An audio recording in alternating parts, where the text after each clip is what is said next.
it is like a cheat code. If you want your stock prices to go up, you lay off people.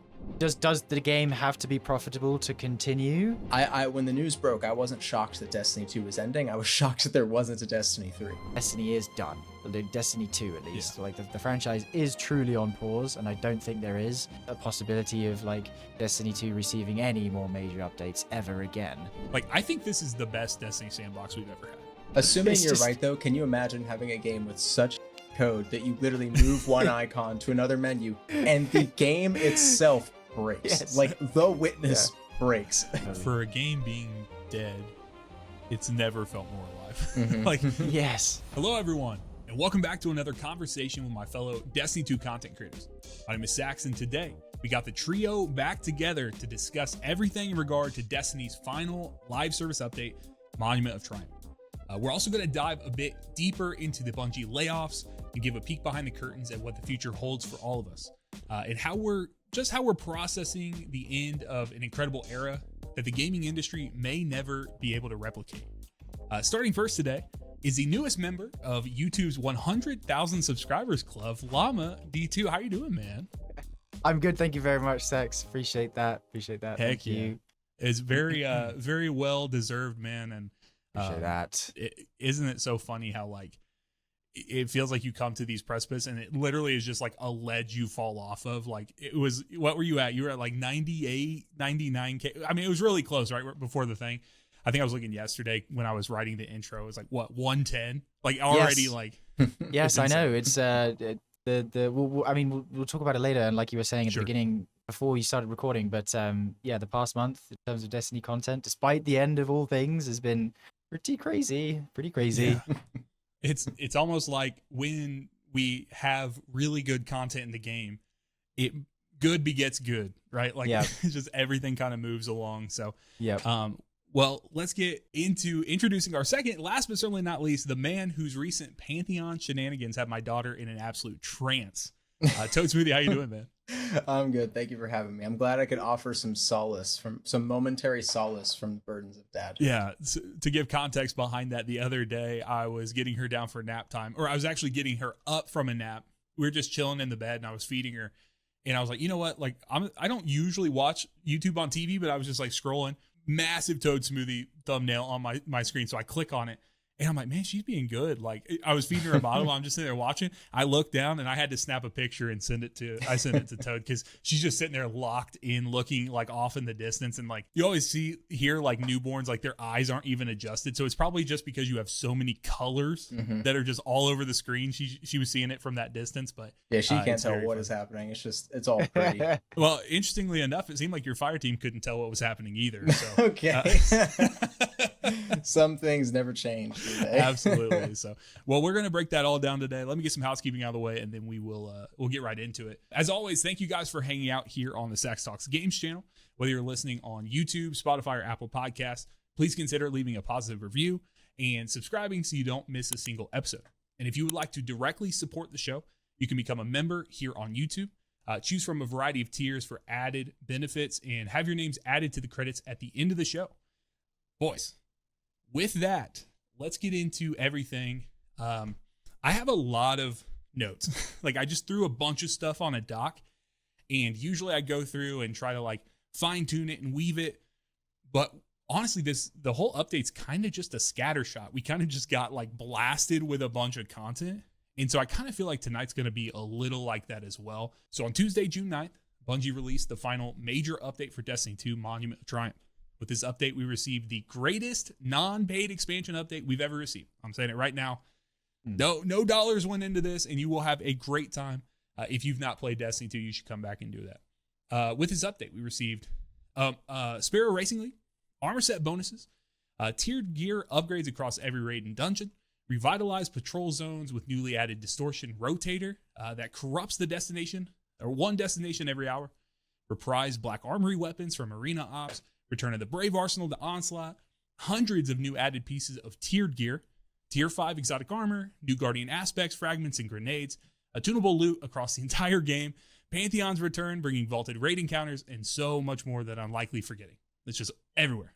It's just everywhere you look. Brand new. What do? I have no clue. I don't know what to tell chat. they ask me like, what should I Yes. focus on? What do you want to do? Like, because that's all, like, we have nothing but time to do this. So boys, let's start at a top level and then we'll break into, we'll get more into the nitty gritty as we move on. Like Toad, I'll start with you. How have you been enjoying the update? And what are some of the highlights for you so far as you've kind of been trying to get around this final update? Yeah, I mean, I've definitely been enjoying it a lot. It's hard not to. It's like obviously sad, and at the very beginning, it was super bittersweet because everything was coming in waves. It's like one moment you're fine, and everything's like, oh, it's fun, and then you're like, oh, this is the end, isn't it? Like this is really the end.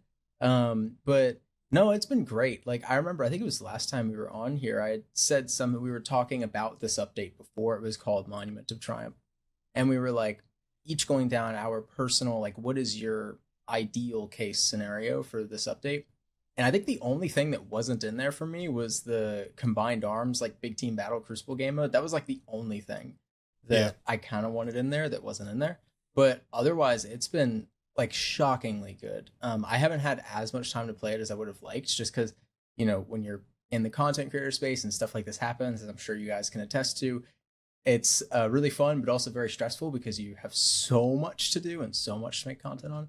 But no, it's been fantastic. I mean, I think my favorite thing to come out of it it's SRL. SRL is definitely my yes. favorite. I love the returning all the old like the classic loot.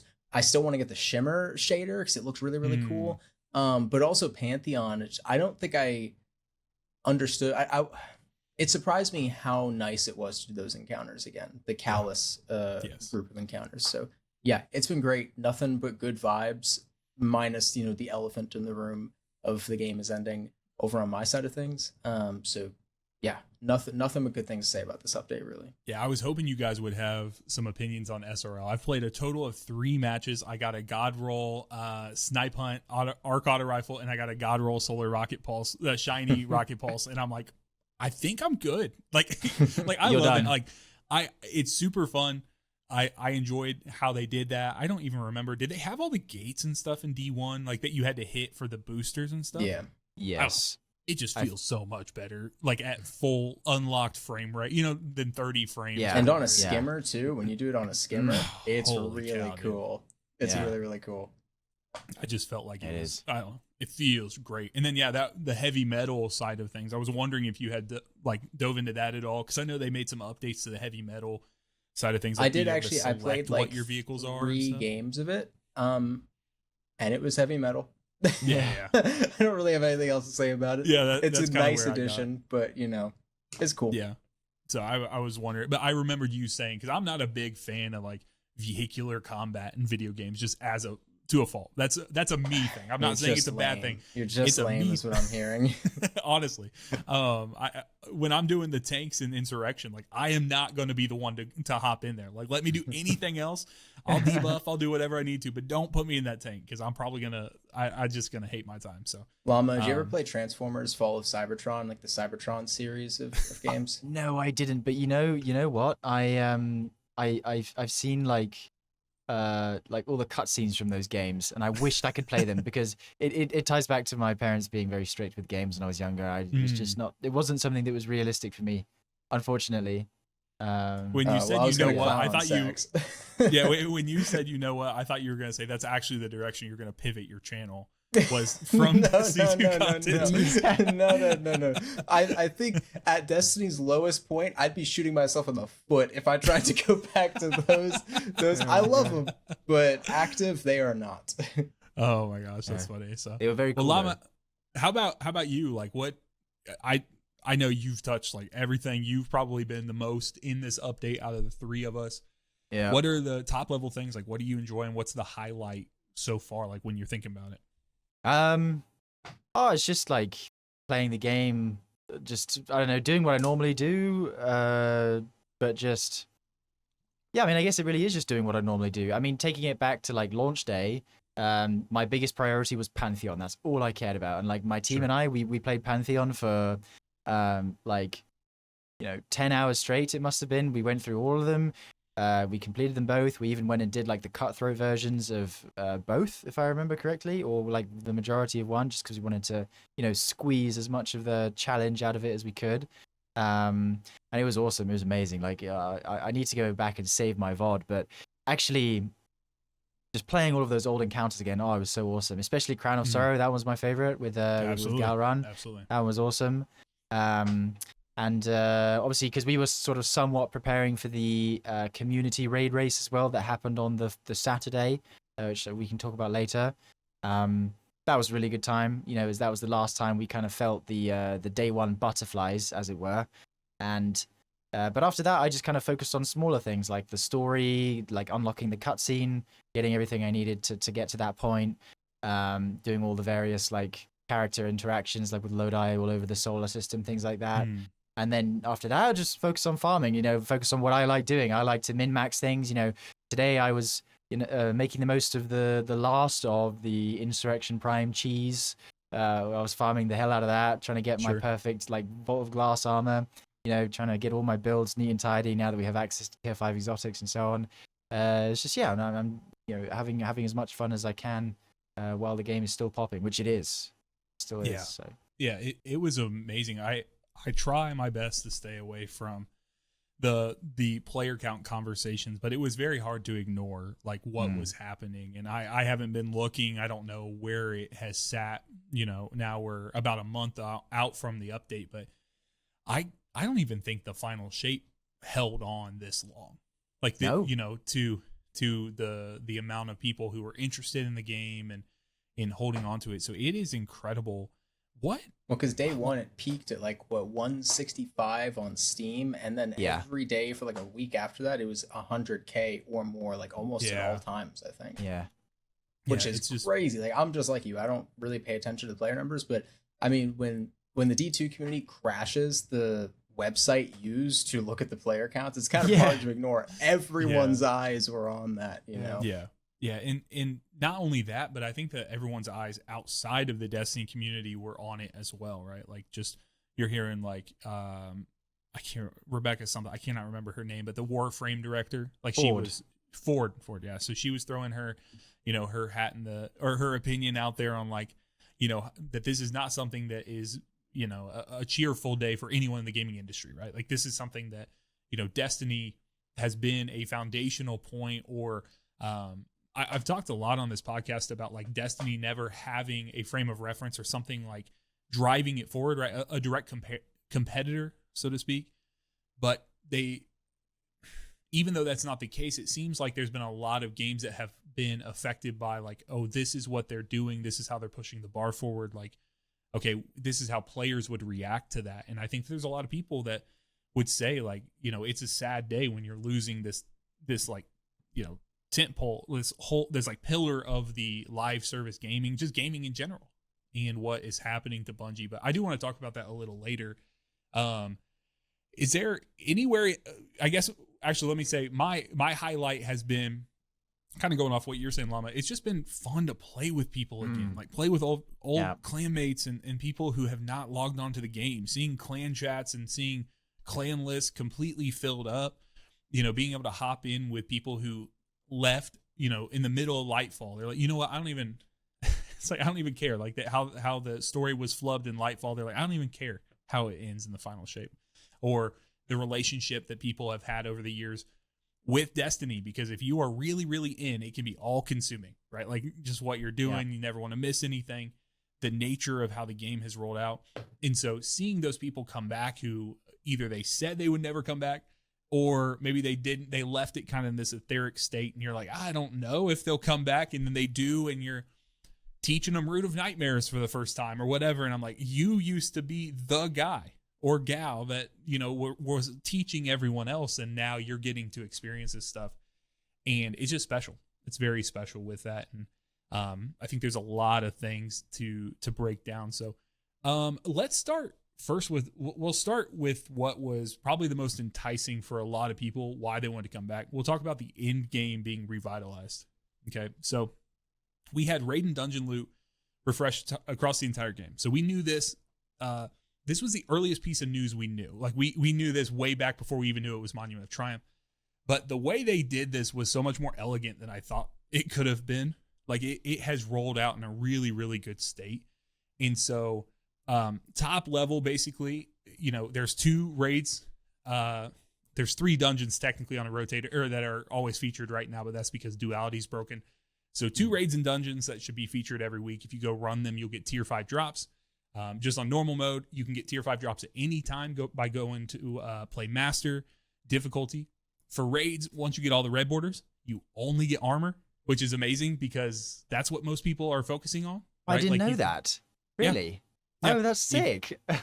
Yeah, dude. So if you have every red border for a normal raid, for King's Fall, whatever, you're not going to get your drops muddied by the legendary drops that would go in there. Now, there's some people that have been a little frustrated, right? Because that means they're not getting normal tier 5 drops, right? Like I'm not getting a normal tier 5 Zallies, which in theory would technically be in a better state, right? Because you wouldn't have to go and invest any materials in crafting it. But if you want that, you can go in and you can just run master, run the master difficulty, run with challenges, be able to get those weapon pieces and do, or the weapon drops and such. But yeah, if you're looking for specific tier 5 armor in particular, try to get in there and fill out your red borders, and that will remove those from there. I saw DMG also talking today in similar fashion to how they've had with adepts in the past, where you get like more perks on them and such. The more red borders you get, that's how when you get the master level drops from, the adept drops from master difficulty, that's how you get the tier 5 with multiple column perks. So it's a piece of the game that I don't think some players that get in there, myself, I have all the crafted weapons on. I'm sure you do as well, Toad. I don't know if you've kept up with all the raid, crafted. We can craft in Destiny. Exactly. So it's just one of those things like that is another reason to go chase it. And so it's been it's been very nice seeing how they treated that. Not only that, the crafted weapons, everything I've seen has been, they basically just kept the exact same perk pool, and then they added 4 perks to the perk pools for all of the raid and dungeon weapons. The raid weapons for sure. I don't know about the dungeon weapons if they touch them in further capacity, but just having options like Chaos Reshaped basically on every weapon in the game. Yeah. It feels like they just went ahead and spammed that everywhere. But it really has breathed new life into all these weapons like we were hoping they would.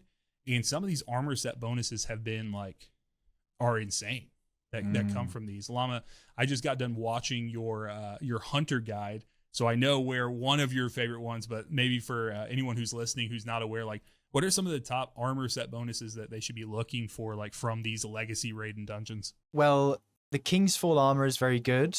It's basically the 2-piece lets you generate more ammo from defeating orange bars or above. It was actually insanely broken when the update came out, where it would give you like 6 times progress. So killing 3 red bars would fill both of your meters and you'd make bricks. So I have this really funny screenshot, actually. Maybe I can send it to you afterwards. But I took a screenshot of doing a distortion breach, which is mostly comprised of, there's basically no red bars in this public event. So every enemy you kill fits the criteria for this King's Fall armor, and there is ammo littered across the entire patrol space. There is ammo everywhere. So, and they nerfed it. I think they nerfed it by 60% or something like that. But it's still very good. It's good for making ammo. Ammo is great. And there's also I like to run the 2-piece from Salvation's Edge as well. That one gives you a little bit of bonus damage and 25% damage resist when you kill orange bars or above, so it works very nicely with the King's Fall 2-piece as well, because they activate off the same condition. I know that the armor set from Prophecy is also quite good, the full 4-piece. If you build into it, I believe that's the single strongest roaming damage resist you can get. I think it's 40%. And all you need to do is get kills with light and dark, basically balancing it up. I haven't looked into the Prophecy set too much. I think what else? Crota's End 2-piece, you make Curse Roar explosions on melee kills. It's kind of like a fun one. I don't think it does too much damage. I was testing if you get increased damage. That with Deepstone is my favorite. I have loved 2-piece Deepstone, 2-piece Crota. Basically every melee hit you have blinds all the enemies around. that are in like a certain circumference, and then every kill you get does Curse Thrall explosion. So you just literally just hit the biggest thing in the middle with your bonk hammer, and it just explodes and blinds everything. And they're is it hit with a powered melee? Not just like a regular no, melee? you can straight up just punch. It works with any melee, because I was testing it with Cole's Shadow, the new fusion rifle. I was testing it with that. It works with that. But the deep so I want to get the deep encrypt 2-piece for my Soul Titan. The Curse Thralls, that's what I'm rocking it on. Curse Thrall explosions I know for sure work on the glaive hits as well, stuff like that. I'm not sure about the blind effect because I was where I noticed it, I was farming my exotic orders for or like I had to get infinite melee kills or whatever before dying, and I was just trying to do that in Thrall way. So they were dying before I could see if they were blinded. I don't know if this is feasible or if this would stack, but I haven't messed with any of these, I should say. I have basically no idea what you guys are talking about. But if you took the Spirit of Severance on Titan, I wonder if that would work with these. Isn't that like powered melees and finishers, like great explosions? Yeah. My mind immediately goes to like how many explosions can you make? How much can you do with a melee? You can. I think it also got a buff as well because Severance used to have some sort of internal cooldown on the explosions, and I think that works. Yeah. The cool thing about Severance is that it works with tech sec as well, because I think the explosions are kinetic damage, so you can do like more damage to shields as well if you want to pair that. There's a ton of cool stuff with the raid and dungeon set bonuses, like Shattered Throne ones I know is quite good as well. What else? Got Spire the Watcher in there as well. Spire for damage. Spire for damage. That one's pretty good. Just like 7% bonus damage for just like doing a rotation, which is cool. Obviously the Vault of Glass one, that was very good for damage. Like you just spawn orbs at your feet for dealing damage. Which is like, it's a full 4-piece investment, but it's so good. Like for hunters, you can charge your still hunts, you can upkeep your surges, especially if you're using like Argent mods on your artifacts. You can charge your supers as well quickly, especially if you're doing Blade Barrage with Shards of Galanor. It's great for that. But the cool thing about like the raid set bonuses is that like, you don't actually have to play raids or dungeons to get some really cool effects. Like if you guys know anything about the Nessus armor is like really good as well. The full 4-piece of Nessus is like a 30% DR with like some extra added utility, like your shields break, you collect like all the ammo near you or something like that, which is really nice. Cool. So I definitely need to grind the Nessus armor as well. That's easy. Anybody can do that. That was one of the things that got me early on. So some people, I don't think I haven't talked about this project that I did on this channel yet, but basically for some reason I like made I don't even remember what spawned it, but I was like, you know what? I want to check out crafted weapons, like the state of things, roll it back and let's see like how are they doing with the tier 5 treatment, all the upgrades to them and stuff. And then I put out like a couple video. Oh, I remember what it was. It was because there was no more exotic rotator, and that's how you got all the old seasonal weapons. So like the Ikelos shotgun and subjunctive SMG from Starcross, like those weapons. And because being the exotic mission guy, I was like, well, I want to figure that out. So that was the first step that got in there. And I was like, well, let's check out crafted weapons. So then we step a little further into that and so on. I got to the point where I had people just messaging me on the comments in Discord, whatever. They're like, how do I get this weapon? How do I get this weapon? And I was like, I don't know. And I was like, I was looking everywhere. How do you do it? So I spent like the first 30 hours in Monument of Triumph just like assembling everything into a spreadsheet and just like putting it together, getting it out there, making it available, and just hammering it and just finding everything out, figuring out what the state of every crafted weapon was, where you could actually get it. We figured out the only weapons you could not get in the game. A lot of them come from Zur, a lot of them come from the gunsmith as well, and then a ton of them are from those exotic missions. You have to turn on a specific modifier. So if you need something from Seraph Shield, you go into Seraph Shield and then you turn on what's known as the Classic Collector modifier. No idea why they set that, even why that even exists, because all it does is gives you 2 additional drops at the end, along with a crap ton of loot you would have already gotten. So they should have just allowed them, like if you needed red borders, like just have them drop at the end instead of needing to turn on the modifier.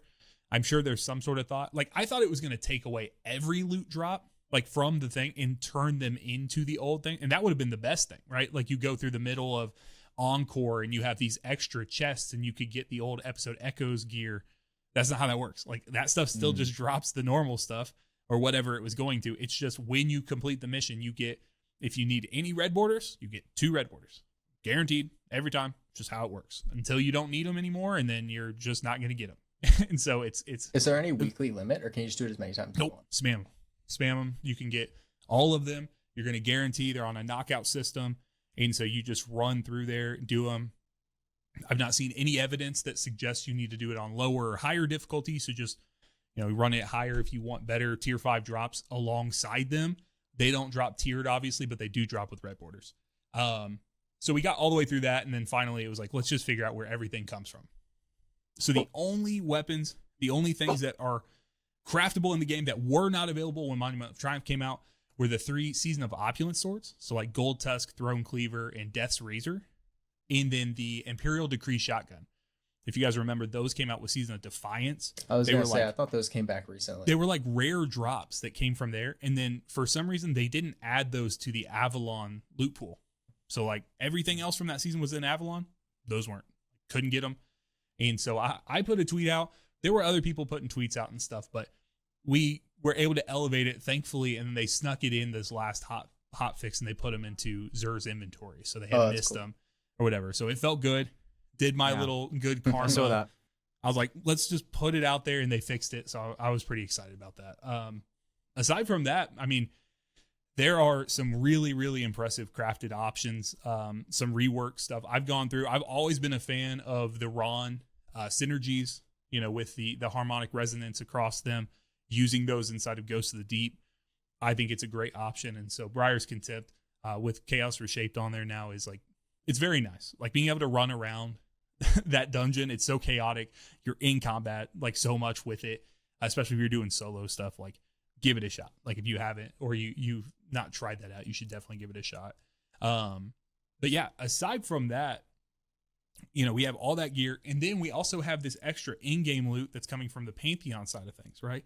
So they bring back some weapons, right? But I think we were all hoping that they would bring back even more, but I understand like everything that was getting crammed in there. Let's talk a little bit about Pantheon here. So we had the returning fan favorite encounters, Argos, Galron, Calus, and Insurrection Prime all came back. And then we had the mix of all the merging, whatever, of encounters. Toad, I referenced earlier your video where you guys were doing your Calus experience. Talk us through that. How was that being back in those spaces? Well, first of all, I don't know that I would call Argos a fan favorite counter, but he was there. True. Preach. I think we all, I don't know. I have rose tinted glasses for that. I don't think it was something that we all were like super eager. But the first time I got in there, if you guys are anything like me, as soon as I got in there, I was like, "Oh my god, this feels so good!" Like, yeah, it's funny just, how time absolutely. changes things like so that. it wasn't that we would have like if I had an entire like cork board up and I'm like this, and this, like I wouldn't have probably chose it out of the 4 options that I had. But I'm super glad to be there. You know what I mean? Yeah, exactly. Yeah. It's like years and years ago, whenever I maybe have cleared Argos like twice, 2 or 3 times, I just did not care to fight him. Then you bring him back 10 years later. It's like, oh my god, this was my favorite raid boss from the time. It's like, okay. But no, it felt cool. It felt really cool. It was also especially cool getting to run Calus and Argos. I had actually never done Galron before, so I've never been able to experience it. I was kind of hoping they would slip Val Kaor in there because I've also never done him, and I've heard that's a really good fight. But it was really cool getting to bring people like my fiance and some of my friends who literally were not playing Destiny at the time of these raids being out. Being able to bring them through Calus was really weird. It almost felt like when you have a dream about something that you know is impossible, and just, it had that really weird, uncanny feeling. Sure. But I really liked it. I will say, I think Pantheon, the more I've thought about it, is not quite the... How should I say this? It's not as... It didn't come back in the form that I would have liked it to. Granted, beggars can't be choosers. Like, this was the last update. I remember really thinking before the Insurrection Prime one came out, which I completely forgot to mention Insurrection Prime. That was a really cool one that they slipped in there. I really, really thought that the Witness would be a part of it, and that maybe Atheon would be a part of it. Like some of the heavier hitters from the past. I have basically no complaints with the Calus Resplendent, I think it's called, run. The Morgeth one, I don't like as much. I think Warpriest is awesome. Merging totems and Warpriest is such a cool idea. Dude. The fish, the Consecrated Mind, I hate. It's one of my least favorite It encounters in the entire It game. sucks. It's really bad. So bad. We were running it the other sucks. day, and like there will be a video on this, but we were running like a Mythbusters kind of run of Pantheon, just trying different wacky loadouts and stuff. And we literally skipped the fish. We were like, it pissed us off so badly that we were like, we're skipping this. Let's just go to Calus. It's such a bad encounter. But I would have liked to see Witness in there. I thought some of the picks of like, it's cool to see Morgeth and Warpriest and the fish get some like, special treatment. They've been kind of overlooked for a while. But I don't know. It's hard to not admit. Like you gotta admit, I kind of would have liked to see Witness. Would have liked to see Atheon, Crota. Even Nezarec was in the first Pantheon, I guess. But overall, cool. I just would have liked to see a couple more bosses in there, I guess. Yeah. I actually, now that you call them out by name, I'm not sure how Atheon and Crota do not exist. In Pantheon, yeah. Yeah, the third encounter is literally in the same room as the final encounter. You're telling me we couldn't have some sort of mechanism inside of Crota where we have to go cleanse wizards up to, you know what I mean? Like in the different areas or and same with something of that Atheon. It sort. fits the theme of the Morgeth one. Like you could have had a really long, and again, maybe there were plans for this and it just got cut because it really does feel like there's a theme with the Morgeth one of let's connect two encounters and make them one. Whereas the Calus one doesn't really change at all. Actually, Galron gets a little bit easier. Like you said, it would have been nice to just. I think Atheon and Crota would have fit really nicely. If Atheon was the big finale and he was actually super, super hard, I think that would have been really cool. Yeah. Yeah, I agree. Llama, I was going to ask you, what was your blind experience with the Morgeth Pantheon and your thoughts on what we were just talking about too? Yeah. Well, I completely agree with Toad. I think the Calus Pantheon was awesome. Like every boss in there, even Argos, is like Toad said, not the most notorious boss, I suppose, but it was cool to have him there. But no, the Morgeth Pantheon was really cool. I'm a huge fan of the Morgeth encounter. Yeah. I think they did a really cool job because I remember it. I remember when we were there for the first time when we were blind, and I was like, oh, let's just do the encounter normally and see what's changed. And then as soon as Toady actually got he got stuck and he got cleansed by somebody else, and he was like, oh my god, I'm in Riven's heart. And I was like, what? Okay, that's sad. How does that happen? So then we figured out how to do it, and then the second wow moment was the final stand when we were like, oh my god, we need to cross the bridge. That makes so much sense. Like they'd set up everything so well. Like I've said this multiple times now, but I think the Morgeth encounter would have been perfect for an epic last wish, like they did Epic Desert Perpetual. Take that, add in the Riven Pantheon from the first iteration. You've already got two encounters there, which fit the epic raid bill perfectly. Like in a future where in a different future, that's maybe what we could have had. But yeah, obviously, the Harpy, terrible encounter. It should have been something else. It could have been Tanix, for example, or Deepstone Crypt. Show that raid a bit of love. That raid has never had improved difficulty options outside of Atrax in the first Pantheon and the contest mode. So, show Tanix some love. Should have been Witness, really. I'm a bit surprised they didn't go with Witness. Like, out of all the bosses that should have 100% been in there, Witness was, like, top of the list. I was really surprised that he wasn't there. Because again, there's so much you could have done there, like mixing up the attack patterns during DPS, changing out like the major enemies, so on and so on. And then what else? Warpriest I think is really cool. Maybe drags on a little bit in terms of the setup phase because like charging the totems is takes a while, but they cut the amount of Death Singer's power you need in half compared to like the standard raid version. So I mean they definitely were conscious of that. Can you answer or like settle this once and for all? Because my raid team can't decide. What is the best situation? Who's picking up that buff off the plate? Is it anyone, or is it someone with Death Singer's power that already established? Yeah. So well, the way that you do the rotation, there will be two people who have a lot of Death Singer's power, and there'll be one person who has like a little bit. So that person who has like however much left stands on the plate. But the more stacks you have, the better, because it translates. So it does more time. Not take all your stacks before, because that's what my thought was. Is I kept thinking that it was as soon as it said that he deems you worthy or whatever, it like rips those stacks away from you, and then you're trying. Okay. No, that's good to know. You keep them. What probably happens is that like whoever you have doing that just about finishes depositing however many stacks they had. You can also I've seen people rarely do this, but in Destiny 1 you would like the brands work differently where you'd need to kill an ad to extend the timer. You can do that in this version, which I didn't realize. If you have like the initial red brand, you can kill ads to like slightly extend the timer. Interesting. Like only by like 1 second. I think one ad equals 1 second, but there's that. And then there's also the thing where like you don't have to wait to collect the brands. Like you don't have to call out. You can steal both brands immediately. And it compounds the timers, which is nice. Oh, really? I did not know that. Yeah. So you don't even have to call it out. Like as soon as the first guy steps on the red plate, have both of the guys who collect the brands converge, both of them interact. You don't even have to think about anything. Interesting. Except the timer, obviously, so you don't die when it ends. But Warpriest. I thought the Death Singer's power thing was like whoever has the Death Singer's power is directly correlated to the timer, like how long. Yes, that was is what someone told me. That is correct. Yeah. So the more stacks you have, basically each stack is a second, essentially. Mm-hmm. Yeah. So that's kind of what I'm getting at, because the conversation we were having was like, okay, do we pay as we're helping people through, like, do we have the most competent person grab this so they can get into position, or do we have the person with the most stacks?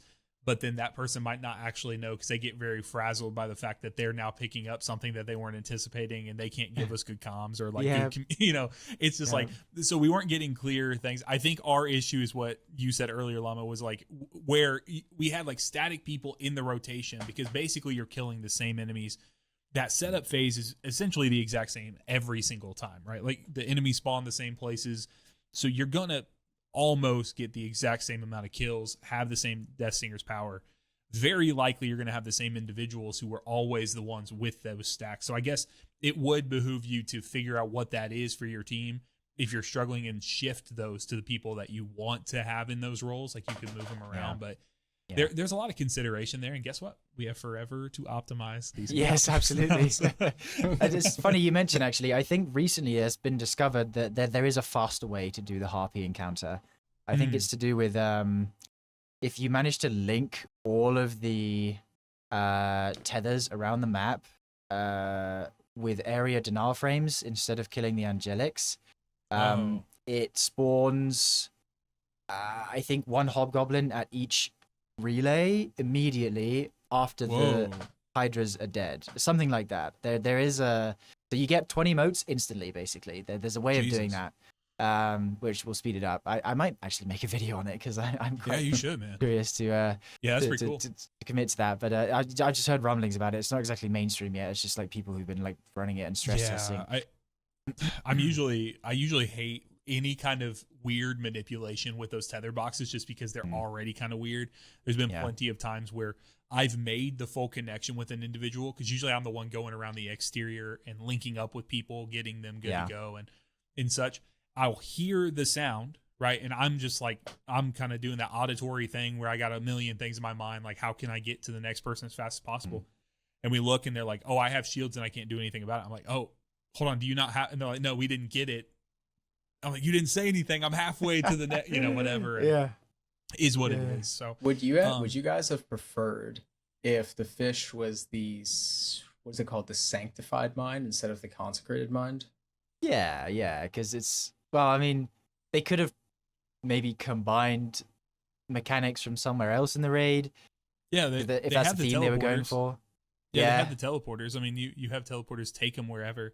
It would have been, what would have been pretty cool is if they would have put somehow first encounter and final encounter. So like the fact that like the fire team's running like two places and like preventing sacrifices, but maybe you're like picking up maybe between damage phases or something like that, or like after a damage phase. I don't know. Just I love that first encounter. It just never stays long enough, right? Like it's over so fast in Garden, and that final sprint along the like the rose garden or whatever you want to call it up at the top, it's gone so fast. You just go through and you just don't even think about it. And like Llama said about Deepstone, like we've never received an elevated difficulty level for Garden, right? Like it's just the same thing. And so this is, other than the bullshit we got for Pantheon for second and third encounter being put together, it would have been cool. There's so many things. It's one of the best skyboxes also in all of Destiny. They changed the lighting as well. Do you notice? Did they? From in the Pantheon version's a lot darker and more orange compared to the standard. All of the I did notice all of the skyboxes, especially for obviously the reprised stuff that they had to rebuild and stuff. But like Argos is way brighter in there. Yeah, it's way brighter than 100%. It was. 100%. Also, this is probably just because I was so bad at the game back when Argos was around. Those jumps used to be the most stressful thing in the world. Like if I had the Vex heads and I was jumping, I had just switched over to PC, so I just wasn't super comfortable with like the movement and stuff. Now it just feels like it's so good. It feels so good to move through that arena. And so I don't know, man. I've had half my team wiped to those jumps. It might still be a skill issue. I'm gonna bite my tongue. No, I'm just kidding. It's just one of those things where it made for a really good video. Let's say that it made for a really good video, and my daughter liked it. Isabel approved. We'll get a stamp of approval on the video there. So, all right. So, anything else you guys want to say about the Endgame revitalization? Obviously, this was something that was sorely missed when Edge of Fate came out. And then we were hoping we got a little bit of that, right, with Equilibrium being added and understanding what DP looked like. But like those just weren't enough, right? Like we had this whole, I believe the best part of Destiny is like when you can actually get a team together and do these final encounters. And we just had do these raids, like the final encounter of the game, or like the grand journey you're on, which is to overcome this end game activities or whatever you have. That was such a sore subject, right? Back in the Edge of Fate, like no reason to do this, stripping that away, and how simple it's been just them returning the featured, having a couple things featured every week and just returning that to us and saying, hey, yeah, you can level up through this, you can do these things. You guys have anything else on like the in-game and how it's felt to have that revitalized? No, I mean, just should have had Witness. Yeah, that's like when you look at the two posters, the Pantheon posters together, you have this epic like Riven, Oryx, Rulk, all these heavy hitters, and the next one it's like the Fish, Calus, Morgeth, and then Insurrection Prime all the way at the top. It's like it's cool. I really would have liked to see the Witness looming over it, but that's beating a dead horse. It's just that's kind of all I have, like my only thing about it. For sure. Yeah. So that's the only pain point. I mean, the rest of it's pretty perfect. Like the raid node sits perfectly in the director. Great way to browse. Really nice. They've organized it nicely with the categories, raids, dungeons. Perfect now. Oh yeah. Oh, dude. It's like it just works. It just works. And I wanted to find a screenshot because I was thinking the other day of like how far we've come, and I think I might have like an old portal, like the Edge of Fate portal, like splash screen somewhere. Like from the portal. Yeah, just like from the first iteration, from I'm sure version you do from 1. Your video, from your your somewhere. Yeah, because the one I have is from Ash and Iron, and that one is it's not the Edge of Fate splash art, but they had it in the press kit. If you go back to the Edge of Fate press kit, you'd be able to find that. Because they were showing off the portal for the first time. But you're right. We have come a very far distance. I was thinking about that at some point since the release happened. I was like, I wonder how close this is to what Llama and Court cooked up in his video for bringing back the. There's some stuff from the video that like, we see like similarities of, or just like that's how they should have done it. Like having a section for the raids, like having a section for all of your strikes and stuff like that. That's the way that they organized it is like how we envisioned it, which is good. Back to the end game stuff. It's great. Just you can boot up any raid, and the nice part is I only just discovered this today, but I thought you were out of luck in getting tier 5s for specifically GOS, DSC, and Wish if they weren't featured. But actually that's not true. If you do the encounter challenges, you get a tier 5, which I didn't know. Oh, okay. So if you beat the encounter challenge even on normal mode, you'll get a guaranteed tier 5 item. So yeah, that's good, because I know there's I mean, there's a lot of encounters where it's like we just do, you just do the challenge, right? Like Taniks, it's easier to do the encounter challenge for Taniks than to not. Exactly. Like, Yeah, exactly. Do 4 core and you don't have to worry about it. Whereas, there's some encounters where I'm like, I don't know that I want to do this here. It's going to be really interesting. I've not ran Salvation's Edge yet, other than I went and did the Witness. I went and did Master Witness checkpoint to get the Euphony Catalyst. But aside from that, I've not hopped in there. It'd be interesting to see. The one thing I did want to say about Pantheon, and the reason I'm happy that the Witness might not have been in there, did you guys run... Sorry, Toad. Llama, did you run Salvation's Edge like when it first came out and see how buggy the Witness's hands were? I did. I didn't run it initially, but I had my attention had been brought to it, and we went and ran a checkpoint, and I was like, what the hell is going on here? Like, his first 2 attacks were normal. He would do his hand swoosh across like this, and then you'd wait 5 seconds, and you'd be anticipating another wave. Like, oh, it's not coming. Maybe he's just taking extra long. Then just out of nowhere, yellow beam, like no telegraph. You're just finished. So I think they fixed that. I'm pretty sure they fixed that. Yep. Good. They said they did. It burnt me. Literally, it burnt me up, and I was like, you know what? I'm stay away from this. That was on Monument launch that happened? Yes. There was a bug with that. Also, it's almost as if he like stutter stepped back a little bit, because when he goes to, at least at the release of it, when he slams his hand, it misses. Like it doesn't hit the island. Funny. So like you can just continue getting like an extra 1-2 seconds of damage in. You don't have to jump off the island anymore, or at least you didn't. I'm assuming they fixed it, but it was. It is kind of funny how an update where they did literally nothing to the Witness, they still managed to break the Witness. Well, think of it this way: he just fell backwards a little bit when they brought the Traveler back to the city. Like he tripped, like they moved the Traveler, and he's what? And he missed. Yeah. That's what happened. He got a little buggy when he came back. The gravity on Earth, that's probably what it is. Yeah. Messing with this. I was trying to think about why, because I was the same as you, Toad. I was like, how on earth have they managed to do that when this is so separate? And I was trying to think, well, to be fair, they brought the raid into the portal, or whatever's left of it, into that section of the director. So maybe in the transition of bringing that activity out of, I suppose out of the Pale Heart into this new menu, something shifted around, like in the process. I don't know, but assuming you're right though, can you imagine having a game with such shit code that you literally move one icon to another menu and the game itself breaks? Yes. Like the Witness breaks. I think we should explore more, maybe on another podcast, the idea that like the actual raid is just contained inside of the icon, and so pulling, it's like shaking as you're moving it, and like just things get jumbled, and then like as you pull it over.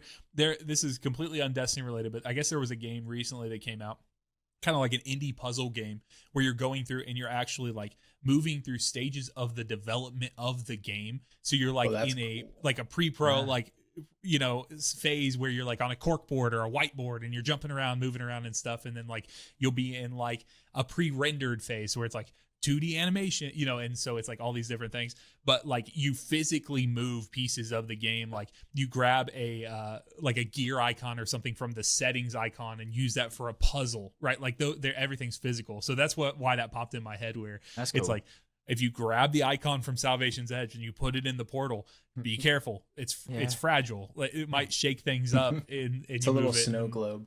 Exactly. Yeah, exactly. literally. So, or the marble or whatever from Men in Black. Anyways, all right. That's all. I think we've talked enough. Oh, last thing about the Witness, Llama. When are we getting the classic loadout solo Witness? I feel you had your old footage from the Hunter DPS video, and I was like, I need it, man. I need to go and run that back. back. Lunch break Yeah. Yes. Yeah. I will go and do it again. I will 100% go and do it again. I think it's a lot easier now because they brought back. So it's funny, like every season it gets easier. Like, where's all this power creep coming from? Like we thought we had it easy with the uncivil discourse, which has now been nerfed into the ground, by the way. And it's even easier now to do Witness up away from that, which is crazy. But no, so they added back solo op, the artifact perk, to the Queen's Foil sensor, I think.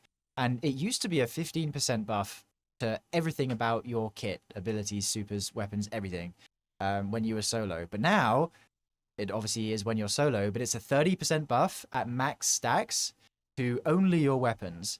So you have to get like, I think 25 precision kills to get to that max like stack amount. So it's not just like instantly free, but you keep it until you die. So you can think about doing 30% more damage with my still hunt and my rockets. It's just it's good. So I'll be attempting that soon. What are people farming those kills up on? Just the little attendants and stuff. That Yeah, are the running around, attendants. you think? Yeah. I think somebody's using I think a pulse rifle is very good for that. Apparently, I don't know if it counts precision hits as well. I don't know. I got people I can talk to about that. Oh, is it hits or is it kills? Yeah, that's what I would. That's what I'd be wondering about. But anyways, there's a reason even for without that not being there, I think just obviously there's something with the longevity, how long it's been in the game, right? Like the familiarity that people have, the DPS. Like I feel like having the old rotation, what it was, how tight all the timings were and stuff, and then the lack of familiarity with just what to expect from the solo.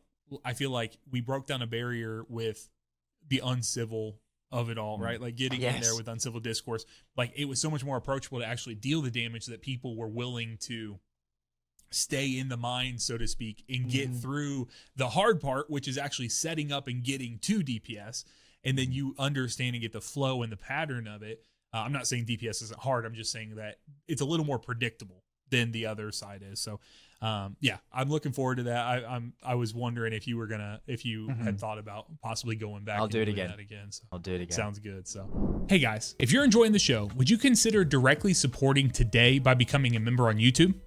This is the #1 way that you can support the channel and make it clear that you appreciate the time and effort put in to produce the podcast on a weekly basis. We have a variety of levels that you can select from to support the channel, each with their own unique benefits. However, every member will have their name shown in the credits at the end of the next episode after they join. Thank you for your consideration, and let's get back to the episode. We've jumped around, we touched on a lot of things. One thing that's just kind of like the sentiment that I've felt, and I wonder if you guys feel the same way. Like, I think this is the best Destiny sandbox we've ever had. Like, just the way it feels, the way it's set up, the fact that we have 7 artifacts that can be slotted in there, right? You know, from all the different past seasons, giving all the build crafting, the relevancy to all sorts of old things. Now we have our champion breakers being tied to weapon archetypes instead of like being bound to an artifact, right? Like, so you can just use any rapid fire weapon to do overload, or, you know, so on and so forth. I find it interesting though, and I want to ask, Llama, this is something I want to ask you specifically. Like, it feels like over maybe even since the Edge of Fate, but I think in the Edge of Fate they were relevant. But as we get further from the final shape, it feels like exotic class items have become less and less relevant. Do you feel that way too? Or I thought maybe I was missing something, but do you agree with that? Yeah, absolutely. It's funny how we live in a world where exotic class items featuring 2 perks from different classes have been power crept to a degree, at least. To a degree, because, you know, you look at some of the strongest builds on Titan, for example, a lot of them are on monochromatic subclasses, which obviously you can't use exotic class items on. Arc Titan, brilliant. Solar Titan, brilliant. Stasis Titan with the Cosmodrome armor set. I don't know if you guys have seen that thing. That build is absolutely tearing the game to pieces with the Warmind armor set. Sure. Oh, it's so good. Is I haven't the made that yet. Cosmodrome, is that Warmind cells? In a way, in a The effect roundabout of it. way. It's like it triggers in the same way. So if you get kills with like solar explosions and like solar things, you get these Warmind charges that are like on the left of your screen, and you can then spend those charges by destroying things like stasis crystals, tangles, and it will spend one of these Warmind charges and it will make a orange Warmind explosion, a la Warmind cell. So it's similar. But it works with stasis crystals. So you can imagine with any stasis build that you can make a lot of crystals with, such as Stasis Titan, you're causing so much chaos. It's great. So that you know. Is that what people have been using the Icebreaker with so much? Yeah. Icebreaker is really good for that, because Icebreaker is solar as well. It synergizes with the armor set, and they buffed stasis quite significantly in this update. Frost armor has more percentage per stack. You now just randomly create like shatter explosions for getting kills while you have Frost Armor equipped, which is like a new effect they added to it, or like the Harvest aspect, something like that. So it's a lot more powerful, especially with the Shatter Grenade as well. Shatter Grenade's very good, deals a lot of damage. Yeah, so that's like, Prismatic Titan is still very good. You can still run Inmost Syntho on that and you'll be just fine. In fact, it probably is one of the stronger Titan builds, like objectively. But there's just so much other cool stuff you can do, especially now with the access to the artifacts we have. Like, we have the Heresy artifact for Arc Titan. You got the Season of the Wish one for Solar.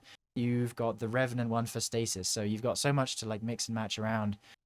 Same with Hunters as well. Honestly, out of all the classes that have still remained incredibly strong with Prismatic, Hunter is definitely one of them, because they still have access to the Hoyle Search Arachne class item, easiest Woven Mail, damage resist setup, ability spam. You've got options like Radiant Dance Machines now, and like Solar Hunter's very strong. So again, they're like pulling you off Prismatic to all these other strong options. Like, I don't know if you guys have played with Crackshot at all, like the new Solar Hunter thing. That is maybe the most fun ability they have ever created. Yeah, I initially wrote it Destiny. I played it in Destiny Rising, but I've not played it in Destiny. Yeah, I mean, you played Jaren. It's like similar to Jaren. But it's so much fun. Like, I initially wrote it off when I saw Soul Siphon, Shield Burst, and Crackshot. I was like, oh, that Void Warlock one looks really cool. Oh, that Titan one looks pretty awesome. The Hunter one, it's just a class ability, whatever. But no, it's really cool. It's like, it's got so much utility. It actually does a decent bit of damage as well. Scales with the class stats. So you got build crafting. You can increase damage of it if you like. So, like I said, again, you're being pulled off the Prismatic option. Same with Warlock. You got Soul Siphon, which is good for that. Strand is excellent with the reintroduction of the Edge of Fate artifact. Solar Warlock, always going to be meta. The only thing you have Strand Warlocks on for these days is if you want to crank damage, or they're like a debuff roll for a raid, for example. But yeah, Prismatic is definitely, or at least the class items have taken a backseat for sure. There is loads of other cool stuff you can do. Even like the buddy builds that use Getaway Artists. That is on Prismatic, but it's not using the class items that mesh with it. Yeah, that's fair. It's been very interesting to see how the game has developed, and the reason that comes to mind is I have a lot of people who've come into chat and they've been like, well, I played last in the final shape. Like, what? I had someone in particular ask me, like, what exotic class item combo should I be going for, whatever. I'm like, oh man, like, I'm sorry to tell you, but like that vault full of class items, like, it's not that they're worthless, but like it's just taking up space at this point, because there is there's so much to explore. I can, if someone came in to a raid and I was inspecting, if we got a well, we're chilling, but like, if I got multiple Warlocks and I see one's on Arc, one's on Solar, one's on, Strand, I'm like, I can see a viable reason that we would have a Guardian on all of these classes now. And that's why I say that. I think the sandbox has never been in a better place. I'm not saying all of those things are equal. That doesn't mean that all of them deal the same damage with their supers or whatever, but they can all do something. They're all viable. And there's so much depth now. Yep. Yeah. And it makes me kind of sad. Something I want to talk about in just a little bit, I'll touch on it right now though, is like this concept of, I wonder if Sony hadn't pulled the plug on this game and they had said, hey, we're going to do the thing we've needed to do for such a long time. I think we've always, I don't know, as long as I can remember, it's always been this conversation of like, when are we going to get Season of the Quality of Life updates? When are we going to get Season of Health? Exactly. Yeah. Pump things back into the game and do this. And so all of a sudden we get it, right? Like we get the delay. We live through the 3-month delay. We get this update. And then I've said quite a bit, and I don't know what it exactly looks like until I'll ask you and see what you think about this. Like, there are plenty of games that have, these broad sandboxes. They have these cool PvE and PvP experiences, but they're not live service. They're not every single day, every single week. There's something that rotates into it that you have to do. And like, I just wonder, is there an alternate timeline that's so close to ours, almost parallel, right? That's sitting here where Sony could have been like, let's pull you guys off of that treadmill.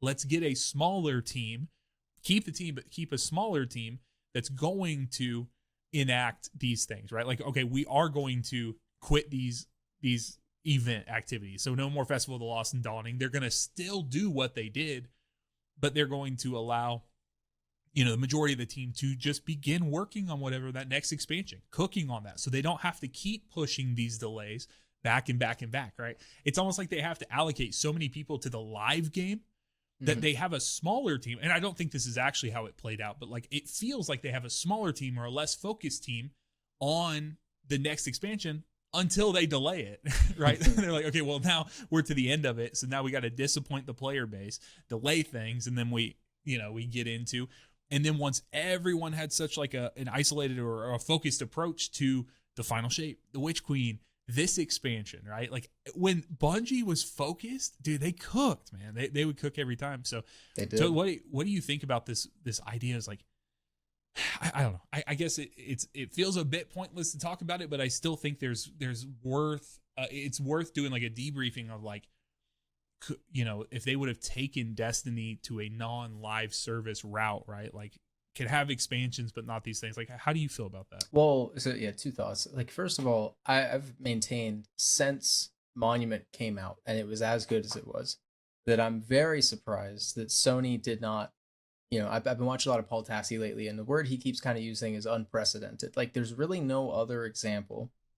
Of course, Anthem died, but like that was a slower burn, and I think most people kind of understood that one. This is very jarring. It's very sudden, and it's happening at a really strange time. Sure, Renegades and Edge of Fate didn't do very well, but you hear these things, these reports that maybe Shattered Cycle was X percentage of the way done. And I still maintain that I'm shocked they didn't just let Bungie finish the year and maybe announce that this is the last year of Destiny 2 content. I think that would have been, of course, leave it to me to say this, leave it to us to say this, but much nicer. I think it would have given Bungie time to wrap up the story and leave the game in a better spot. Not that they've left it in a bad spot. They've done a very good job. But on the notion of the whole live service thing, that's something I've very much agreed with for a while. Is I think one of Destiny's biggest problems, I talk to my brother about this all the time, who doesn't really play the seasons. He just plays the expansions. Every time we talk about it, we're like, I kind of feel like they should just stop doing seasons. I don't think the seasons are helping the game very much. I feel like it's siphoning resources away from the big pops of the year, the big expansions. And most people don't play the seasons. Like my brother, in a lot of my videos, really likes the game, doesn't play except for when it's really the expansions. He doesn't know who Xivu Arath is. He doesn't know. Like, I was having a conversation with him about D3 the other day, and I kept talking about Xivu Arath, Xivu Arath, Xivu Arath. Halfway through, he stopped me and he was like, I thought you were talking about Savathûn. I was like, oh my God. And yeah, so I've been kind of saying that for a while, is, we have these conversations with our communities and in the live chat, and I'm like, guys, really, I hear so much complaining when Destiny isn't entertaining 24/7, but do you realize how much it takes to make a game entertaining 24/7? Like you just said, how many other games are there out there that do that? Can you even name one? I don't think you really can, unless you're like a diehard Valorant fan, which doesn't even really count, Like, No. So yeah, sorry, Llama, are you? No, I agree. No, I was agreeing. Yeah, Yeah. I don't know. I think the seasons have hurt the game and hurt the budget, hurt the player base more than it's helped. I mean, Ass and Iron damn near killed the game. I think. I think that update did a lot worse, a lot less for the game than it actually helped. So yeah, I agree. I think it's unfortunate that this is, the way it's all gone down. Could axing or reducing seasons to more hotfix bug patch balance level changes have saved the game? I don't know. We hear a lot of people nowadays talking about, if we got Monument and then got Shattered Cycle in 4 months, could that have steered the ship? And as I feel like we're all lying to ourselves a little bit if we say that it would have completely course corrected. It's like, at the end of the day, we all want Destiny 3. We all want a big sweeping change. I when the news broke, I wasn't shocked that Destiny 2 was ending. I was shocked that there wasn't a Destiny 3. So yeah, it's a really layered problem, and one that I'm absolutely not qualified to give any game dev perspective on. But I think there's absolutely credence to that I kind of wish more people would have considered sooner. you know. I mean, so you brought up Tassie's, conversation around this. The other perspective that's been very interesting, and actually the end of Bungie has launched a very successful YouTube career for him, is Jason Schreier. I don't know if you guys have his videos come up and stuff. Yeah. They've been very effective, and he's always been a good communicator, right? Like, I've loved his books that have come out, or that have come out, and I've appreciated. I've seen clips of his podcast. I've not listened to. I think it's Triple Click. In these are, he has these avenues, and obviously his articles and things, but he's a trusted source, right? He's someone that people trust and does that. So he's earned this place of, like, when he talks, people listen. And so it wasn't the announcement. So, like what you just said, that, like, hearing or seeing this report, this blog post come up that says, hey, it's done.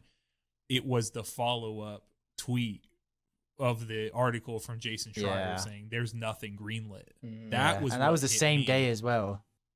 It was just like a little bit later. It wasn't. It could have only been a couple hours later. Yeah, I was at my parents' place when it got announced. Drove home and had a text that was from one of my friends. It was like, "Yeah, Destiny 3 is not in development, by the way." Yeah. Like, oh my god, it's insane. So it's one of those things. But the Tassie side of it, what he had mentioned, and I think both of them probably have covered it. It's blurring for me a little bit, but just like the fact that Destiny has very rarely ever been profitable, and I think it makes a lot of sense, right? Like, with the amount of content we've gotten, the amount of time players have invested in this world, the amount of backlash they received early on for shenanigans in the Eververse, for different monetization. They tried this thing in Shadowkeep where they were going to go free to play with it. I have no idea what kind of actual implications that had for, like, for what was going on. And it's all these considerations. And Llama, did you see that thing about the profitability? And what do you think about hearing that, like, they may have only been profitable, like, Forsaken and then the launch of the two games? Like, yeah, how does that hit you? Yeah, I mean, I guess I don't. Does the game have to be profitable to continue? Like, that's a good question. At the end of the day, if they're breaking even, isn't that fine because everyone's getting paid, right? Well, still, I suppose they're just not making anything on top.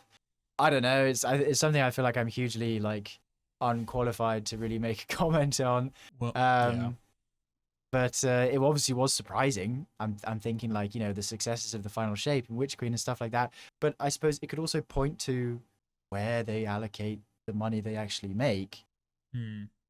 Like Toad was saying, did it really have to go into the seasons?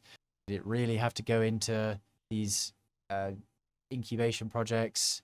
I feel like it wasn't that part of the conversation. Like, a lot of the money they made was put into these 208,000 square foot Bungie HQ refinish from, like, coming off of COVID. Like, it felt like they were throwing this free money that all these companies got during COVID into this area. I don't know if that was because they were like, well, we're going to have to entice people back, but then they've done a remote first approach this entire time anyways. So it's this weird, like, conversation around, like, where is the money going? How much does it cost to, like, we've seen what Marathon is now. Like, Marathon's a great game. It might not be your cup of tea, but it is a good game, and like the it's very fine-tuned, everything around it. How could it have possibly cost as much as, like, the numbers that have come out talking about, from what it has? Well, also, what is, like Llama was kind of touching on, what is profitable? Like, is profitable clearly not breaking even. Certainly, I don't think the employees are necessarily feeling it in their paychecks if it's profitable or not. Is profitability, their ability to greenlight new projects, their ability to buy more cars, their ability to make more developer, studios and whatnot. Like, that's where I get skeptical of. I'm like, again, like Llama said, not qualified to be like, they should have done X, Y, and Z. But when you hear phrase or statements like that, like Destiny was rarely profitable, it does kind of make me wonder, like, okay, but what do you mean by profitable? Like, could it have continued if they were smarter with that money, that COVID money you mentioned, or any of the Forsaken money? You know, could we have seen Destiny continue? Would all of these, you know, developers and Bungie employees still have their jobs? Bungie would just kind of be a single game studio, and would that be such a bad thing? You know, but probably in the eyes of investors and Sony, who just bought them for crazy amount of money, that probably wasn't okay. That probably wasn't enough. Well, the business 101, I may be the most qualified to talk about it, but that's just because I've been a finance nerd in the past. But like, essentially, profitability only means that, like, once you pay everything out, how much money you have left, right? Like, do you have positive money left? If not, it sounds like it was burning more. And then Jason Schreier had a great video on, like, why is it so hard? Why is it so expensive? And talking about the fact that, like, they're in Bellevue, Washington, one of the most expensive places in all of America to exist, like, just to live. But okay, well, we have all this, like, prime real estate, and we've just expanded all of this. Everything gets increased there. You're in one of the most expensive workforces, right? Like, you're hiring these game developers, these coders, these cybersecurity, like, these people that are very, very talented, and they're like also top of their class. They're also in the same city and region as, like, so many other tech, corporations. So you have to be very competitive on, like, if someone is there in person, like, you have to be very competitive on the salary that you're going to offer them, because if I'm doing ones and zeros on my computer and I can get 6 more zeros or whatever, going down the road, like, I'm gonna do that. And so there's a lot of considerations that go into that. And so I think the truth of the matter, and what we hate to hear, is, like, yes, we talk about Pete's Garage all the time. Really funny account that came out, or I don't know if it was Luke CB14 who put it out, but, like, just the Pete Carson, like, just him and, like, the Vault of Cars or whatever raid, like, the new raid just dropped. That was very funny. But probably Luke. It probably was. The conversation, though, around, like, what is their job? Like, a CEO at a company's job, the only thing that they have is, like, they are beholden to the shareholders, and doing that, and doing whatever it takes, being the person who can make the decisions to increase that value, right? So, like, you continue to have people invest in your company. Why should I invest in Sony or Bungie or whoever compared to the next company over? If I could get 12% return over here and I can only get 6 or 5% with you at Bungie, like, I know where my money's going. You know what I mean? So year after year. And that's why these guys get paid so much, because it's a small percentage of the money that they can basically entice people to continue to invest into it. And it is the reason why economies and things like that continue to work, right? Like, you have people and you're trying to do that, but a lot of times there's really good people down lower, right? Like, these layoffs that happened at Bungie. It is like a cheat code. If you want your stock prices to go up, you lay off people, because people are basically, like, the most expensive form of subscription service, right? Like, you have individuals that you've hired, and you have to, in perpetuity, pay them. Again, I keep referencing because it's just, like, the most timely videos, but, like, Jason Schreier's video when he was talking about, like, the burn rate up per individual person on the team, where it could cost, like, $15,000 to $20,000 per person. When you talk about benefits, you talk about the resources to have them if they're going to be in the office, and, like, pay their salary, pay their insurance, the business part of the insurance, and, like, everything that gets considered into it. That's why it's so hard. Like, I'm sure if at companies there were places that they could cut that were not as public facing, that could save them $15,000 to $20,000 recurring dollars per month. Like, do you think that they wouldn't do that? Yeah. I'm not glorifying. I'm not saying that it's a good thing. I'm just saying that, like, it's a damn shame that this is how the system is set up, right? Like, that is what moves the needle even more than we getting back to what we had right after the announcement, like, way more than, like, a petition. There was no number that we could get of people to sign a petition that could get them to say, oh yeah, we'll sign up and we'll keep all these people on here and we'll pay, $6 million a month, like, in salary. It's just not. That's just not how it was going to work. Game development is, like, when GTA 6 releases in whenever it is, November or October, November, whatever, there are going to be a ton of people. There's probably a ton of contractors, a ton of people that are not necessary anymore for that project, right? Like it's out the door. We've been working on it all this time. Guaranteed there's going to be people that are not, going to still be working at Rockstar after that, because that's how game dev has typically worked, right? You bring people in, you have a small team early on, you ramp it up over time, have the biggest amount at the end, and then the contractors, everyone falls off, you maintain a little bit, and you start the next game and kind of grow. But Destiny has done something for over a decade that no one else has been able to do. I said in the intro, right? Like we may never receive what we had again, which was this understanding that once, maybe twice a month or twice a year, we get these banger, massive DLCs that would come out and just kind of rock us. And they were almost like new games hitting. And we paid what? We paid $70 or whatever it was back when it came out in 2017. And now I know we paid hundreds of dollars for the expansions and such, but for the 10,000 plus hours of experience, I've had with the game, I've paid pennies for my time with Destiny. And so I think that there would have to be a huge consideration on what it would mean for Bungie, what it would mean for Sony, what it would mean for any game to be able to sustain something like this. And that's why I'm very skeptical that we will ever get something that comes close to touching what we just lost, which sucks. Yeah. Probably not. Yeah. Yeah, no, well said. Well said. Sorry. Talked too much, so now I had to drink something. All right. Anyways, I guess the last little bit here, in one thing I wanted to kind of pitch to you guys, and something that I've really felt, because I've actually, unironically, I think I've spent the majority of my time in Pantheon, taking Pantheon away. The majority of my time has been spent just like in public spaces. It's just been so nice just moving around the world and seeing people still not know how to do that goddamn taken blight public events. They're blowing up the blights. I literally, they still don't know how to do it. I made a video. Llama's made a video. Like we've tried to tell people how to do this thing. They don't know how to. But it's still just so nice to see that number 2 over someone's head, and they're on the Dreaming City, and then like we swoop in there, and then you can see, it's like you can hear the like, oh great heavens meme sound pop up when the Tormentor appears now, because that's a thing I guess that happens with the Blight event. But it's so nice because the distortions have injected something very special that was missing. And so, Toad, I actually wanted to get, I've talked about it a lot. I want to get your opinion on it.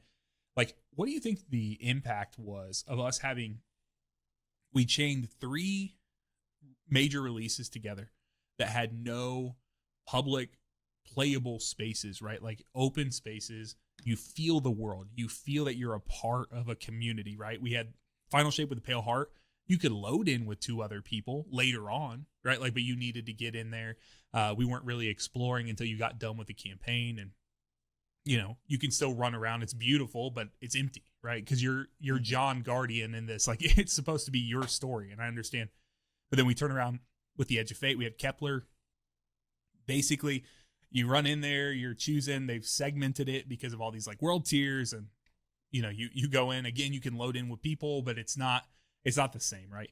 And then Renegades, we have the Tharsis Outpost, which feels alive, but you're not playing, right? You're not clearing things, no public events. Like, have you thought about that at all? Or like, I guess, what has been your perspective with how alive these public spaces have been with like the distortions and stuff? Yeah, I think Destiny was sorely missing something like this. Like you kind of pointed out, we haven't had a public event update in a long time, a patrol update in a long time. Or maybe ever, to be quite honest. I can't think of one off the top of my head. I remember, when I saw it in the Twid article or whatever it was, thought it was a great idea. In practice, it's a pretty great idea. Like, I didn't even realize until you mentioned that, it's been 3 expansions now that we haven't had a public space, which a little strange with the Pale Heart, especially after the Excision mission and cutscene where you literally see an army of people enter the Traveler. It's like, okay, why is it still single player after that, or why is there not a multiplayer mode?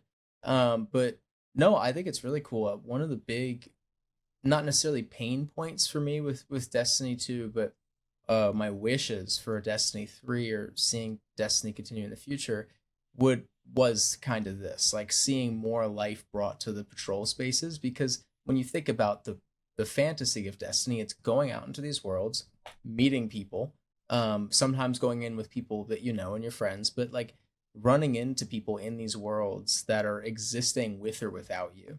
And yeah, we haven't really felt that in Kepler or Tharsis a little bit, but definitely not really in the Pale Heart either, as good of a location as that was. As all things, this update is unfortunate. That's kind of too little too late, but I think this would have been and is the start of a really nice resurgence for patrols, and giving you a reason to go back and having it change every hour is really nice. It's kind of like some other games that have, featured destinations on the map that change around. I think that's really cool. Does make you wonder. We talk about it all the time. There's red in the sky. The distortions are red. Red subclass. Was that ever gonna happen? But yeah, no, it's really cool. It's one of the, and maybe even if it's not the most impactful new change, I think it's one of the coolest because it feels fresh. Maybe just because we haven't had it in a long time, but yeah. I really like it. I really, really like it. I feel very similar, where it's just fun to like hang out with chat, look for these like world drops, actually have a reason to go after them, like because they have their own loot too. That's the thing. They do. Yeah. Like having Cartesian coordinate be on the EDZ, right? In just be like us having to discover that and then try to figure out, okay, well, how do I get the tier 5 version of that, right? Like there's all these little micro games in the loot chase now, right? Where like if you're cool with just getting a tier 3 and then you could level it up if you want to and enhance it, you can. But the fact that if you want all 6 perks, you want that perfect roll, go, here's how you do it and here's what you need to do. I've felt really good running around finding out that Trophy Hunter was dropping on Nessus, and I'm like, I've not had a reason to go to Nessus in so long. Like, let's go find out. Let's go figure out what's going on. And oh, this is dropping. This is where they put this. Like, there's just been so many things. And then the origin traits, like Llama, you were saying earlier, just understanding that like as you're running around, you have these beefed up enemies that are floating out there. It feels very Diablo-esque, right? Like with the Hell Tides in Diablo, where you go through and you have very specific objectives in portions of the map, and it just ramped up difficulty, and they're going to dissipate at different times. And yeah, it's like finding these hidden gems and secret encounters across the system. It kind of feels like what Destiny was maybe supposed to be more like, originally, at least, like with D1, the idea of that you're describing. It's nice to have it in the end, I guess, in perpetuity. They even permeate into the lost sectors, right? Like, so that was interesting to me, because usually it feels like lost sectors are kind of like these little instances you go in, they just not change. But as soon as I went in there, I saw the corrupted enemies in the lost sectors as well. I'm like, okay, this is pretty cool. Like getting in here and understanding that they, and again, it's probably just like a little change, little checkbox, and we're going to convert for an hour and do, but it was a very cool concept. I appreciate they did that. The last real thing about the game that I kind of wanted to pitch to you, Llama, is I just had this concept written down. Like, it feels like this update like respects players' time more than almost any we've gotten. Meaning that like you can do so many things in the game to progress. Everything you're doing feels about as valuable, like as other things. If you do love Gambit, like you can go play. I saw your video talking about like the triple loot being bugged or whatever, that you can just continue. God, I hope they don't fix that. Like, let everyone just ramp it up. If you don't have it, like let it ramp up to ×3 and just like continual drops, because there's some really good weapons in there now. But things like SRL, having, all the loot, arena ops, actually having a reason to get in there. I hated that they fixed the fact that like hollow foils could drop from like being featured. Yeah. Like, why fix it? Like, just, I had some people that were mad that I was suggesting they shouldn't have fixed it.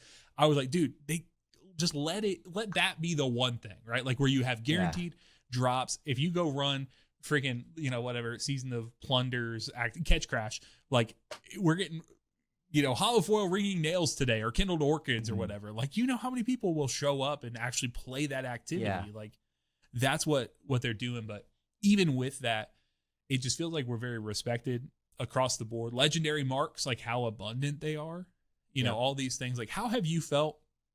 And how has we've talked about this on multiple episodes now.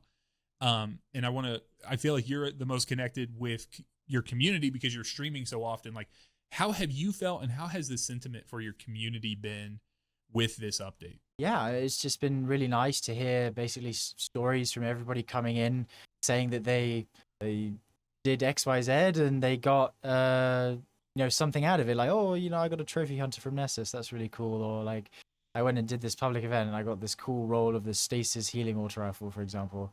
I think it's really nice how, you can basically just pick whatever you want in the game and you'll get rewarded for it. Like, I don't think I've played a single activity in the game since the update came out that wasn't worth it, if you know what I mean. Like, yep. The entire game is now important again.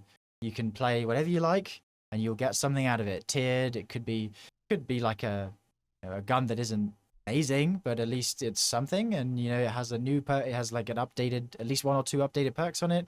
If you like the certain archetype that it is, you can use it and enjoy it. It's just nice that you can do whatever you like. Gives a lot of freedom.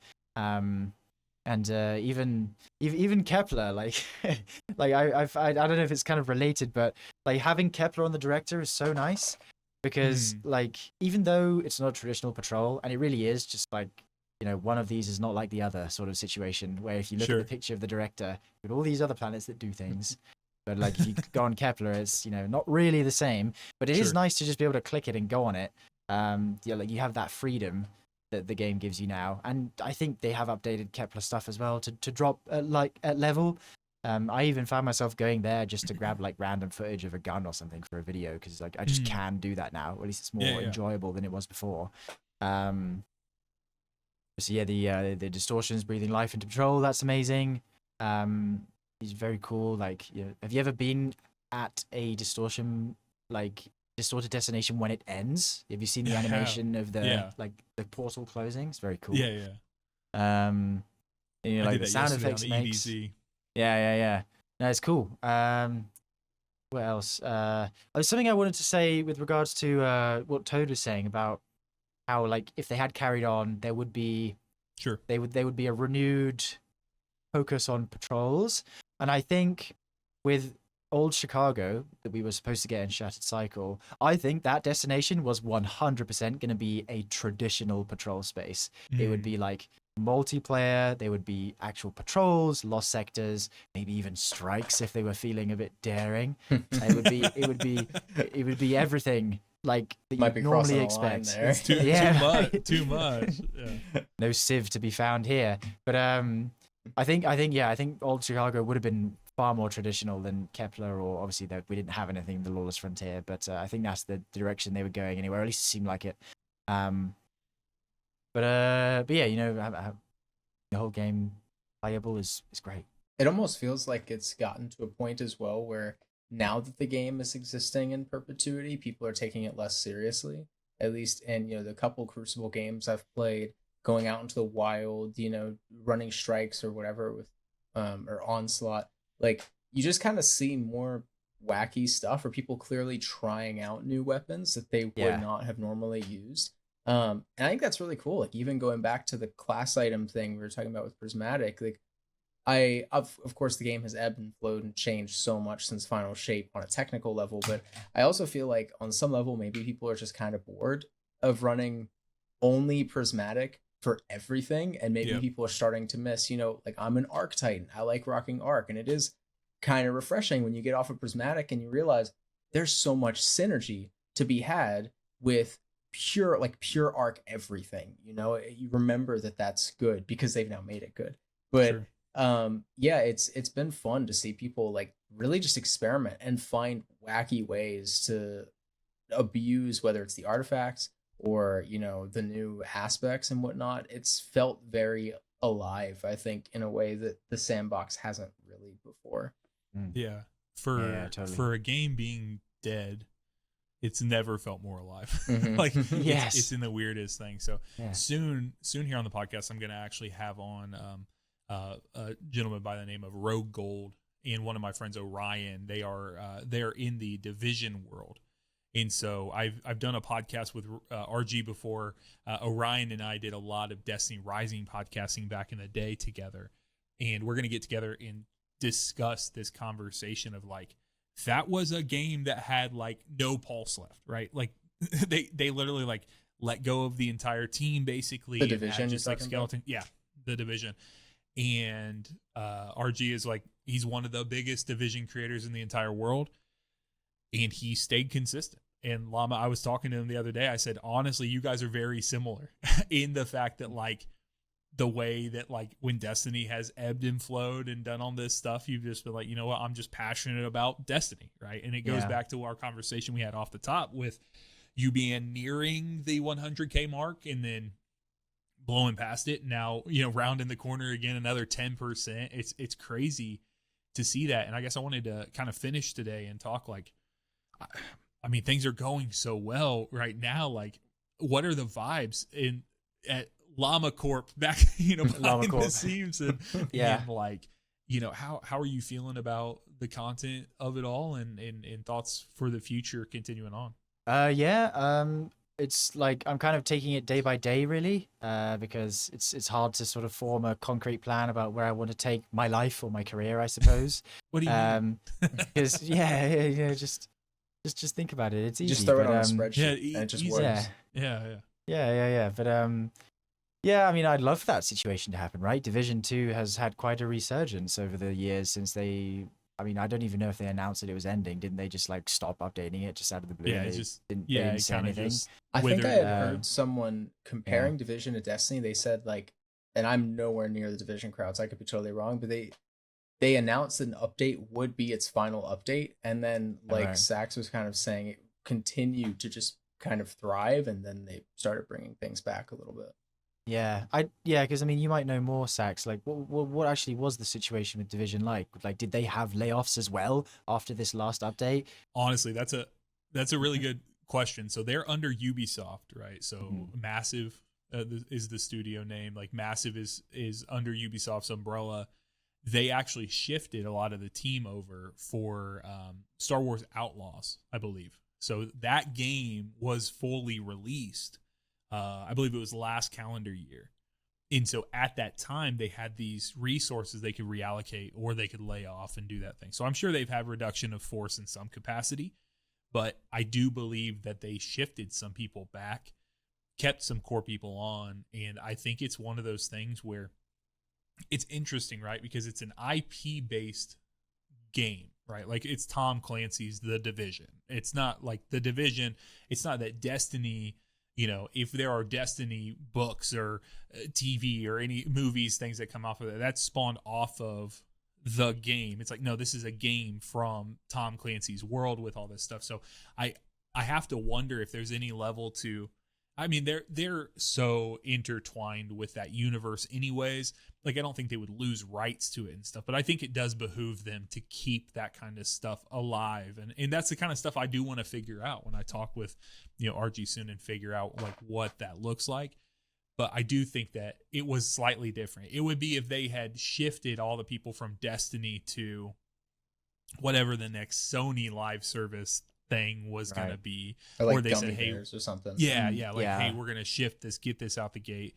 And then they had just like reallocated people back. I think that would probably be a better. Because I was wondering, you know, on the Eternal Cope, like, could there be a future where Destiny ends in a similar way or like continues in a similar way? Like, I mean, obviously, before the, like, you know, the layoffs that happened last week, I was still holding out hope that there might be something, like, as long as the layoffs didn't happen, there was still hope that there would either be continuation of Destiny 2 or like accelerated progress on something else.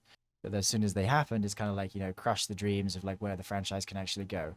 Right now, I think if you're a realist, it kind of, you know, Destiny is done. Destiny 2 at least. Like the franchise is truly on pause, and I don't think there is a possibility of like Destiny 2 receiving any more major updates ever again. But I mean, they're I even don't know. struggling to get the last hot fix out and last twig. Exactly. You know, and that's an article. Exactly, it's a written article. So yeah, I mean, the optimist in me says that maybe eventually they'll do something, but I think the realist is definitely more in control. And circling back to what I want to do, I suppose, is we still have the second half of the year, and I think Destiny 2 isn't slowed down to a halt just yet. I still think we're averaging over 90,000 players every day. So there's still people playing the game. Last I checked, yeah. Yeah. Is that on Steam or is that across all the consoles? Steam. And stuff? Steam. Yeah. So there's still plenty of people playing it. Yep. So, you know, if there's people playing your game and you're a content creator for the game, then that's good because your videos will get watched because there are plenty of people playing it. So I'm going to be a Destiny creator for the short term, you know, at least until the end of the year. Sure. And we'll kind of see how it goes.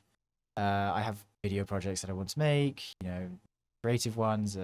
One big one that I'm working this week actually is I'm going to get footage of and break down exactly what all 36 new set bonuses do, just so everybody has like a visual reference of what they do, despite people being able to, you know, look them up on Compendium or whatever. To actually see what they do in game, I think would be nice. I'm going to work on that big project. That's going to be huge. It might be like a 45-minute video. That's what I'm aiming to put out this week. Other bits as well. There's always plenty of builds to do. With like build content, I'm taking a different approach now, where instead of like rushing out a build, I kind of take my time and make sure I get the perfect stats, the perfect set bonus, everything. Just because like it's a lot more evergreen in that way. In that I've laid it out as best I possibly can.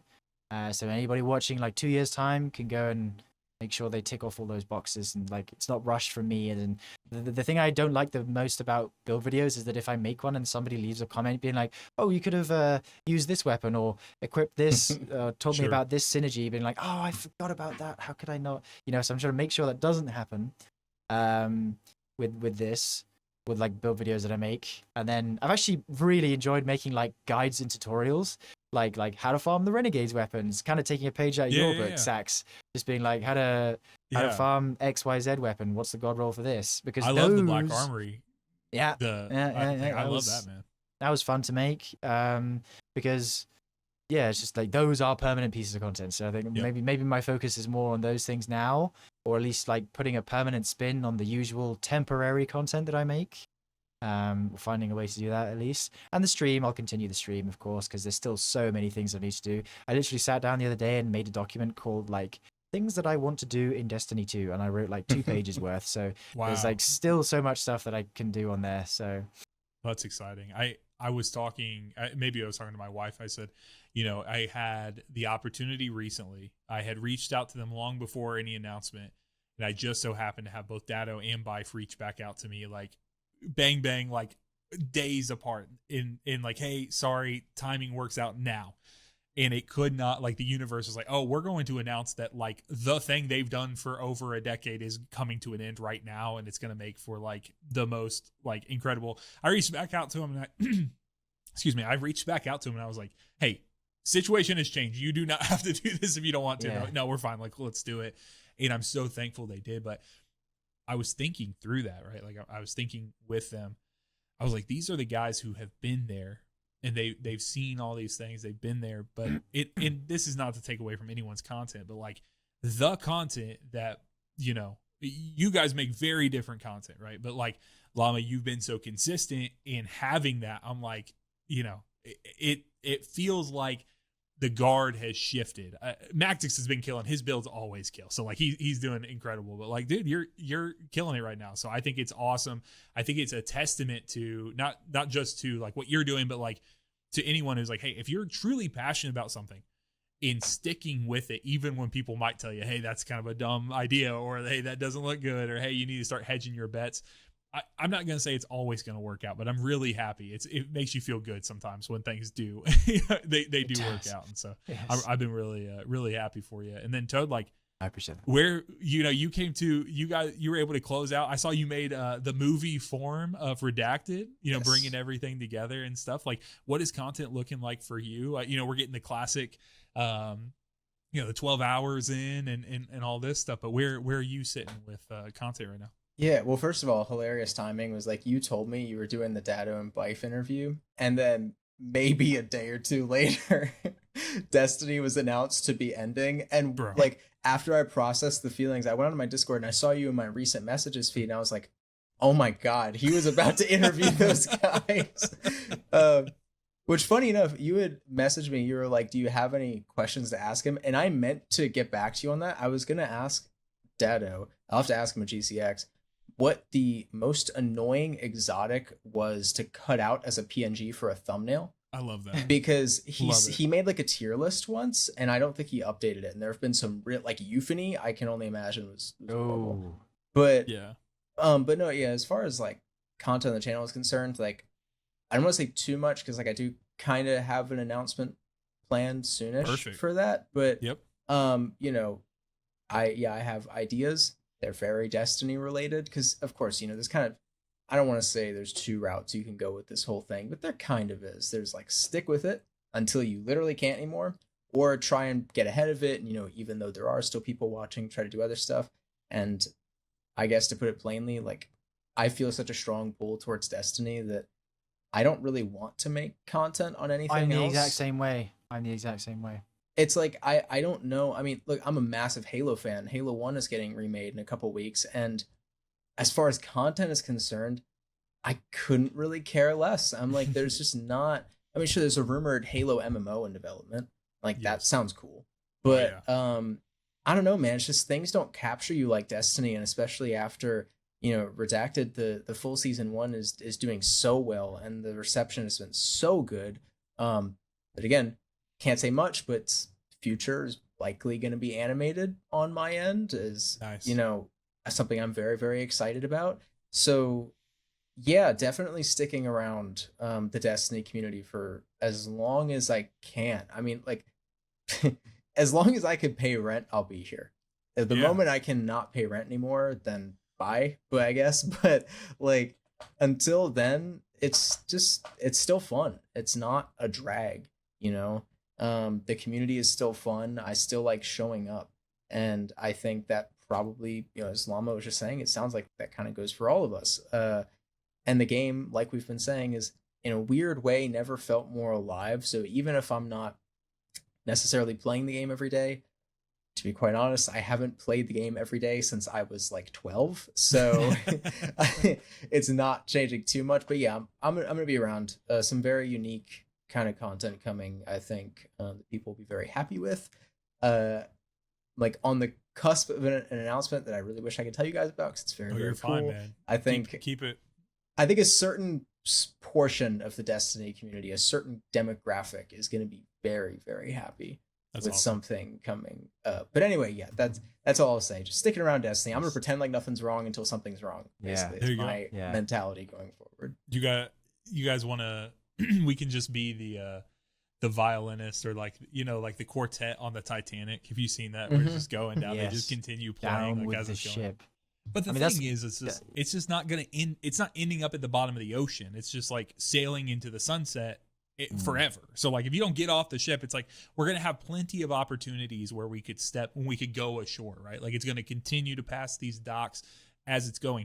It's not sinking to the bottom. It's just like, if you want to keep making content about this game, it is going to get harder and harder and harder, and you're gonna have to get more and more and more creative.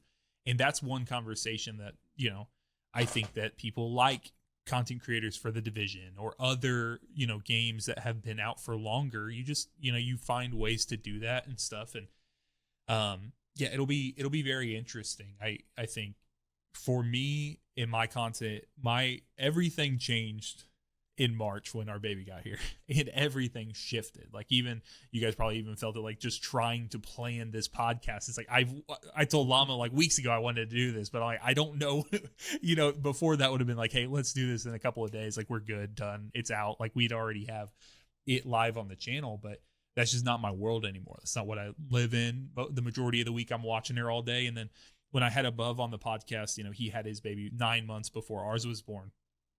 And he said, dude, he said, I love being with little guy, but he said those days, he said, those are not days where you can stream. or those are not days afterwards where you can edit content. It's just not feasible. You can't do it. It's like you are cooked, and it's the truth. Like getting together for this podcast today, thankfully she had a great day today.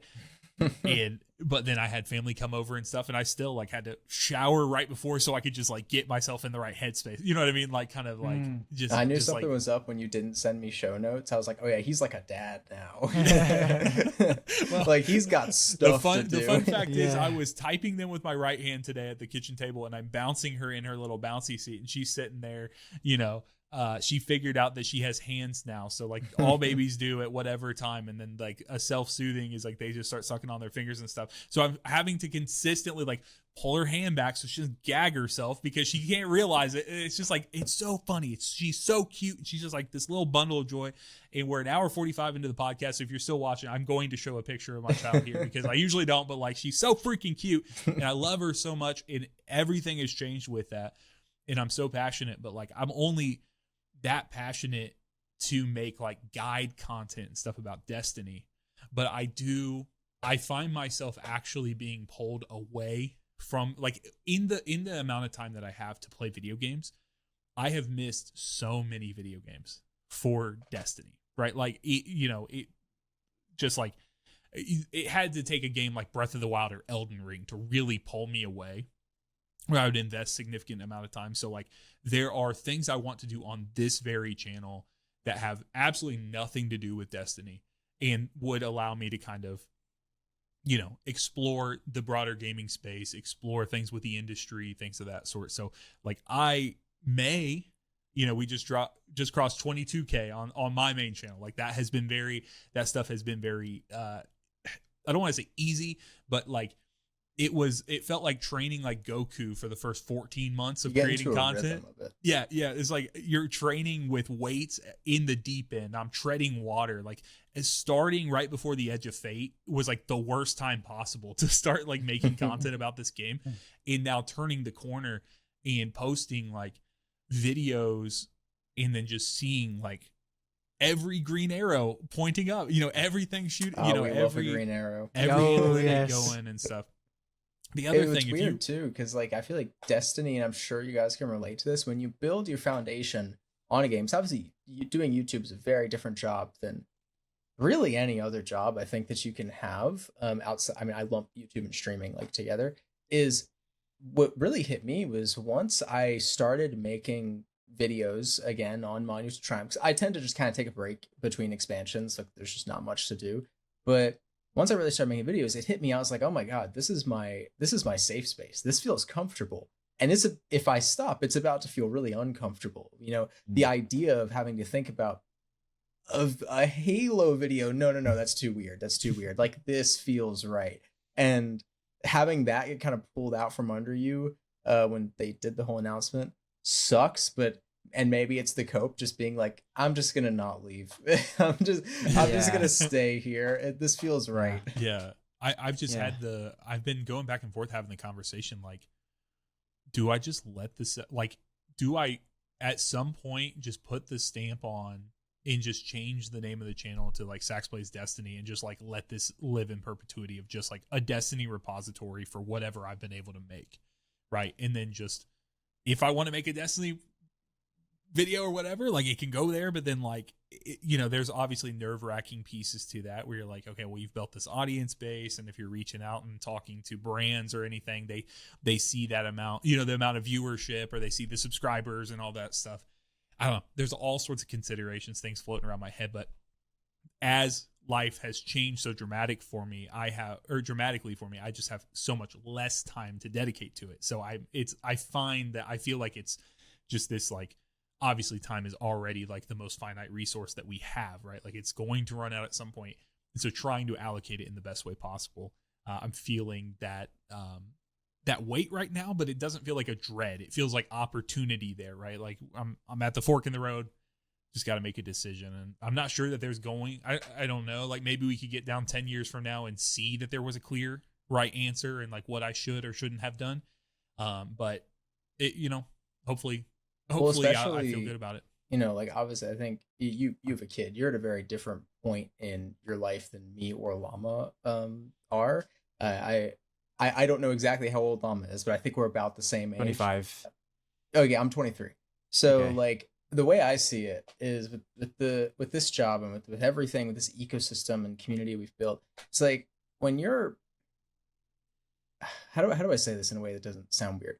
It's like at the age at least that I'm at, I'm like, this is, if I'm ever going to experiment in life, it's right now. Like I think I'd kick myself if I in like 10 years when I don't necessarily have the freedom to say, let me just try being a Halo YouTuber. It's like, no, I have a kid now. I have things to do. It's Sure. like right now, all I have to do, I joked earlier that as long as I can pay rent, but like literally, I'm like, as long as I can pay rent, I'm having a good time.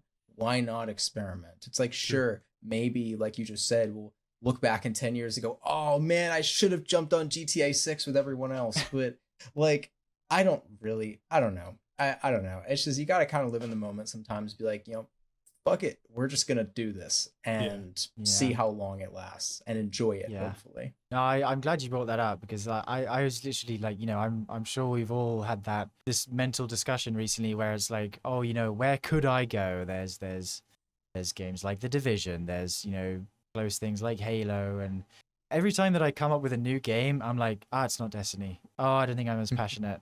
Oh, I don't know if I could make it work. I mean, maybe not that, but I probably could make it work. The trouble is the passion, but that's saying, would you enjoy it as much? Yeah, exactly. Would I enjoy it? Like, I love being a content creator. It's a really fun job. It's the best job I've ever had. But being a content creator for Destiny is a large part of that. I don't know if I would enjoy it nearly as much if it was for something else. I don't know if that's just being like way too presumptuous. And if I let myself get absorbed by a different game, that I would end up liking it a lot. But I don't know. It's just difficult to say yes or to really make that leap. And another thing that I look at with my actual Destiny YouTube channel is less so with the Twitch, but with the actual YouTube channel is I don't know if I feel like I don't know if tainting is the right word, but like if I was to make content on a different game, placing it on there would feel like wrong in a way. It's so weird. Yeah, it's really weird. It's just like I wouldn't be comfortable with that because I kind of want to leave my Destiny 2 channel or have my Destiny 2 channel as a Destiny 2 time capsule of that part of my life. And I mean, if somebody asked me like, oh, well, if you did start, or so if somebody told me like, if you started doing GTA 6 content, you'd get to 1 million subscribers in 3 years time. And like, I'd probably be like, wow, that'd be awesome. But like right now, I don't know if I can even, get myself to do that. It's just like, it's such a difficult, it's like if Destiny was continuing, great. I would continue doing that forever. I know I guess I'm still doing it forever, even now, even with it ending. But it's just like a difficult thing to think about, or just wrestle with. Yeah, I've been having those exact same conversations. Yeah. Well, glad we can discuss it. Yeah, for real. I think the reality of it is though, like for a channel like ours that are all so very heavily specific to Destiny, it does feel a bit like, especially now that the game's gone. Like if the game was still going, but had separated itself so far from the original, like where it started when we were feeling passionate and we lost that passion, then you take that and you say, you know what, this is my channel. I'll do whatever the hell I want on it. Right. And say like, hey, it's obvious this is what's going on. And then you take your knocks, you take your low month of viewership when you're trying to pivot. And then it probably doesn't take that much longer because we all know how to make YouTube videos. We all know, we can figure out how to get that viewership back. But with it being like taken from us, quote unquote, like how it was, it almost feels like it's something like we can add to the story of Destiny, right? Like the story of this world, and like, hey, this is a channel, this is Llama's channel, and like if you want to know this kind of stuff, like this is what this is what it is, and this is what it will always be. But yeah, you could go in and so maybe I don't know, maybe I'm thinking about it wrong, like too nostalgic or rose tinted glasses, whatever. But the idea of having like a pivot, right? You've hit the 100K. on the channel. Just do it again. It is hard. It's hard for a few months, but like you continue to get revenue from those videos. You've started to kind of slow down and get higher production value anyways on those individual videos, right? But you're streaming and you have the thing, and like having another channel where the things exist. Like I have no doubt in my mind, I'm speaking to you specifically, Llama, but like Toad as well. Like I know that you've endeavored and you've touched on other videos, or like other channels and stuff. But like if you really dialed in, you really lock in for GTA content or whatever you were doing, like I have no doubt in The my mind Llama that you're GTA builds would be crazy. I was never into GTA though. That's the trouble. Me like, neither. With GTA specifically, I've never played GTA before. Yeah, I was never allowed it, like for Yeah. starters, and the only times I played it were like friends' houses. And I actually managed to get GTA 5 for myself when I was old enough and I was independent enough.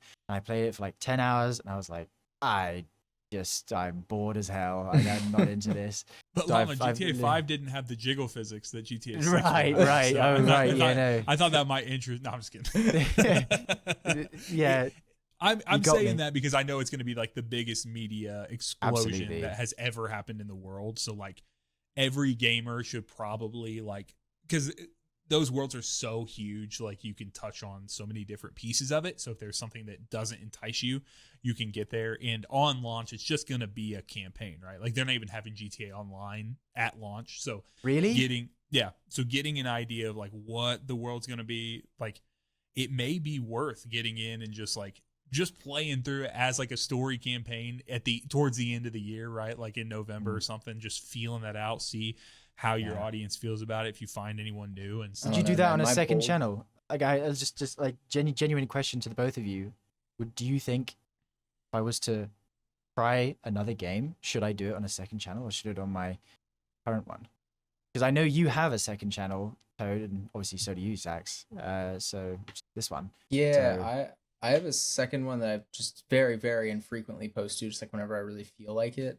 And that's the age-old problem, right? I've seen very different takes online. I've seen some content creators who are like, oh, well, whenever I post if you're a Valorant YouTuber, like whenever I post non-Valorant stuff on the Valorant channel, it just doesn't perform really well and it feels weird. Time to post it somewhere else. But then you have the flip side of like, okay, let's say you posted a GTA video or like, I don't know, a Starfield video or whatever on the main channel, and let's say it gets 2,000 views. Like, okay, yeah, that's not a lot. That's not enough to keep you afloat, but it's 2,000 more than it would have gotten on another channel. And there are some people in your fan base.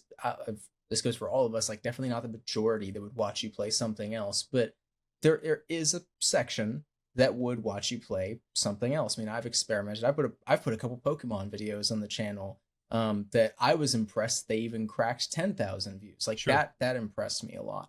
And so for that reason alone, I've personally kind of always felt like if I were to pivot to something else, it would go on the main channel just for ease of, switching. But I don't know. I mean, there's probably some very good reasons, if not just for, like you were saying, the time capsule reasons of keeping something pure, which maybe Yes. to an outsider might sound weird, but when it's your creation that you've put years and years and years of your time Yeah. into, you do kind of want to keep it pure. And so I do absolutely see, I don't think there's a wrong answer. I definitely don't think there's a right answer. And I could see both sides, to like the monetary and, the advantage of getting a kickstart by posting on the main channel, or the just nice factor of I'm just going to go somewhere else and this will exist as it was. I could see both sides. My gut feeling on it is that now that you've hit the 100K on this channel and you're hitting a stride in this final update, I think, and I was talking the last, not with Bife, but with both Datto and Surdy, we had big segments talking about second channels. Surdy did it because he felt like he had a lot of gameplay footage, and it has more to do with like how he sets up the recording of his videos. He's just doing like gameplay stuff, and he's using like a ton of clips all the time. He's like, well, it felt like I was just like leaving clips on the table by not, basically by not using them. It was like I was taking all of this content and just like shoving it off the table into the trash can. Whereas when he created his second channel, it's just like I'm using the clips that I liked enough to clip but not use in the main channel, basically. That I wouldn't go that way for you, because that would be like so close to be like Llama D2 and then Llama D2 too. It's like, why do we do that? Like for another channel, I think you would like something like Datto's Hello Datto channel. I don't know if you ever like dip on there or anything. That, yeah. His Nuzlocke video that him and Mr. Fruit did is literally one of my favorite videos on YouTube. Like I love that thing. It's like an hour long. It's a gameplay experience. It has like a storyline or like a story arc throughout it. Like him coming to grips on like the fact that he doesn't know that much about Pokemon or like the Nuzlocke, framing and all these things. And so I think that you would very much enjoy having a second channel where you just found a way to create like entertainment based content and personality based content. And it's like, this is just Llama. Like, this is just me. This isn't tied to D2. This is like what I like to do. You have the heat, you have the sauce, so to speak, like on the Twitch side, right? So you're going to need, like, if you continue to do things and want to pay your bills through the streaming, you're going to have to come up with things for stream anyways. So come up with, take from the people like the Ludwigs of the world or whatever, like setting these challenges. And we have these friend groups that we've made that are streamers and other YouTubers that are going to also need things to do after D2's done, right? Yeah. And so these are people that are not just, and I'm not trying to talk about people like not personify them, but like these are like cast members of the Llama channel, the Llama show, so to speak. You know what I mean? Get in there and you remember, these people and the talent that they've had in these other games, but we also understand the concept outside of it. Like, hey, we all got to find something new to do, right? Like, so we're doing this together. We're venturing out into this, and we may hate this game, but we're going to hate it together. We may love this, or this person loves this game, and like, oh, we saw in real time, they found their new thing, right? Like, so they peel off and their stream liked it. And yeah, I think there's a lot to that. I also think the dopamine hit of seeing the work you've learned or what you've learned to do on your main channel and applying it to a new channel and seeing that number go up. Like for this one, like getting to 1,000K or 1,000 subscribers, 1,000K would be awesome. Hitting 1,000 subscribers on the second channel felt so much sweeter than the first. Cause I knew I could do it. I just had to, right? And then it's like, oh, now I have 2 channels worth of videos that are monetized that are bringing in money. And literally it just works. Like it's just double money, right? Like going in. There's so many benefits to it, and not that you couldn't take. And if you're only about, I guess, to summarize it all, YouTube is such little about subscribers at this point, right? Yeah. Like if you put a good video on YouTube, it's going to get viewed. Like it just is. And so if you cast a wide net on that channel, the only time subscribers matter is if you're trying to hit that first 1K so you can get monetized, right? That 4,000 watch hours, 1K subscribers. After that point, it simply does not matter how many subscribers you have because the notification bell is not how people get their videos anymore. It's on their algorithm. And so if you can just make good videos and let yourself flex beyond the D2 side of things, I think sky's the limit. People come and watch you to be entertained on Twitch, and I think that there's direct correlation to an audience that you could do on a second channel. So that's just my take. Yeah. Oh, thank you, Sax. Yeah. It's also I think it's also to your point, posting on a second channel, kind of liberating to know that, oh, if I post, a Pokemon video here, no one will bat an eye because this isn't the Destiny channel. Sure. There's definitely pros and cons to it, and early on, if your videos suck on a second channel, guess what? They're getting like 100 impressions. No, and those people aren't seeing it anyway. Cares. I've had those conversations with people. It's like, how do I get into content creation? Because I feel so awkward that like I'm gonna go to work or go to school or something, and people are gonna see it. I'm like, guess what? They're not going to see it because you're going to post it on the internet. And there's only 50 people in the world. As long as you don't link up your phone or your, a specific account, or you don't tell your mom about this and she posts the link on her Facebook to her, whatever, her knitting club, like no one is going to see your videos. No one is going to see those in the early days. So you can give yourself license to suck at the thing. You know what I mean? Like when you're doing that. Yeah. But on this channel, that's not how that works, right? Like it would go out to those people. YouTube's like, oh, people like Llama's videos, they post it out. And then it's, you get in this death spiral. And Datto talked a lot about that in his podcast as well. He talked about why he kind of differentiated with the Deadlock channel and Hello Datto. So I see, yeah. Because I was sorry, no, go ahead. I was gonna say that the only time that I see myself using my main channel for other things is if I wanted to make content that was identical for a different game, like builds for GOE or I don't know, raid guides for World of Warcraft. But Sure. like it's just a challenge having to play those games and get knowledgeable enough on how they work in the first place. I think doing it alone would be so hard as well, like because obviously we have each other, and I have, you know, people like G and Toidy who I've played Destiny with for so long, and having people to play with all the time is great because they actually help you improve and learn the game so much faster, because maybe they caught something that you didn't, and they were like, Sure. hey, did you know that X and Y like produces this result if you like do this? I was like, oh my god, I had no idea. Now I know that. But if I'm alone in a game that I just have no idea about, I feel like it'd just be far more intimidating. I agree with you. And one thing that I wanted to pivot, this is a complete side note, but for any content creators that are listening right now, if you're not posting, like if you're making short form content and you're not posting on Instagram, you are throwing right now. Instagram, for whatever reason, across the board with everything, is absolutely exploding. And so like I'll post the same video, TikTok, 5,000 views, YouTube, 30 to 40,000 views. And, you know, obviously YouTube's my biggest viewership or like subscriber base. Instagram, 87,000, 96,000, like just the exact same video. And it's not a wholly different algorithm. It's just like they're really favoring gaming content right now. So it just is a thing that is happening, and I know that it is, and I'm seeing it firsthand, and Destiny content's doing really well. So like basically, because I've seen you've had like a shorts blitz since, like, I mean recently, like even back before this update, I'd see no reason that you shouldn't just go like 3 or 4 a day if you're not on Instagram, and just there's a Meta Business Suite website. You could literally just drag them all in there, schedule them on the calendar, and just have them go. There's a lot of evidence that says like if you have old content, obviously it still needs to be relevant, right? Like you can't be like a build or a breaking news announcement for something at the beginning of Edge of Fate. It's like, well, not that, but you know, when we're talking about like a public event, like here's how you turn it heroic, like that still is relevant. You can drop that. And there's a lot of people who say like, the more often you can post on Instagram, 3, 4, 5 times a day, like to see the account, like you will probably see like very quick, like that will go up. So I don't know if you had Instagram, if you've done anything on there, but I know like on TikTok, I'll get videos and stuff. So I used to like use it as a consumer, but I never for content creation. Yep. Just reels, drop it on there. And then the last little aside, cause I've started with the reason I know more about this is I've started to try to drop this stuff on the stuff for this channel on both Instagram and Facebook, and just started pushing it. Facebook's algorithm's really weird.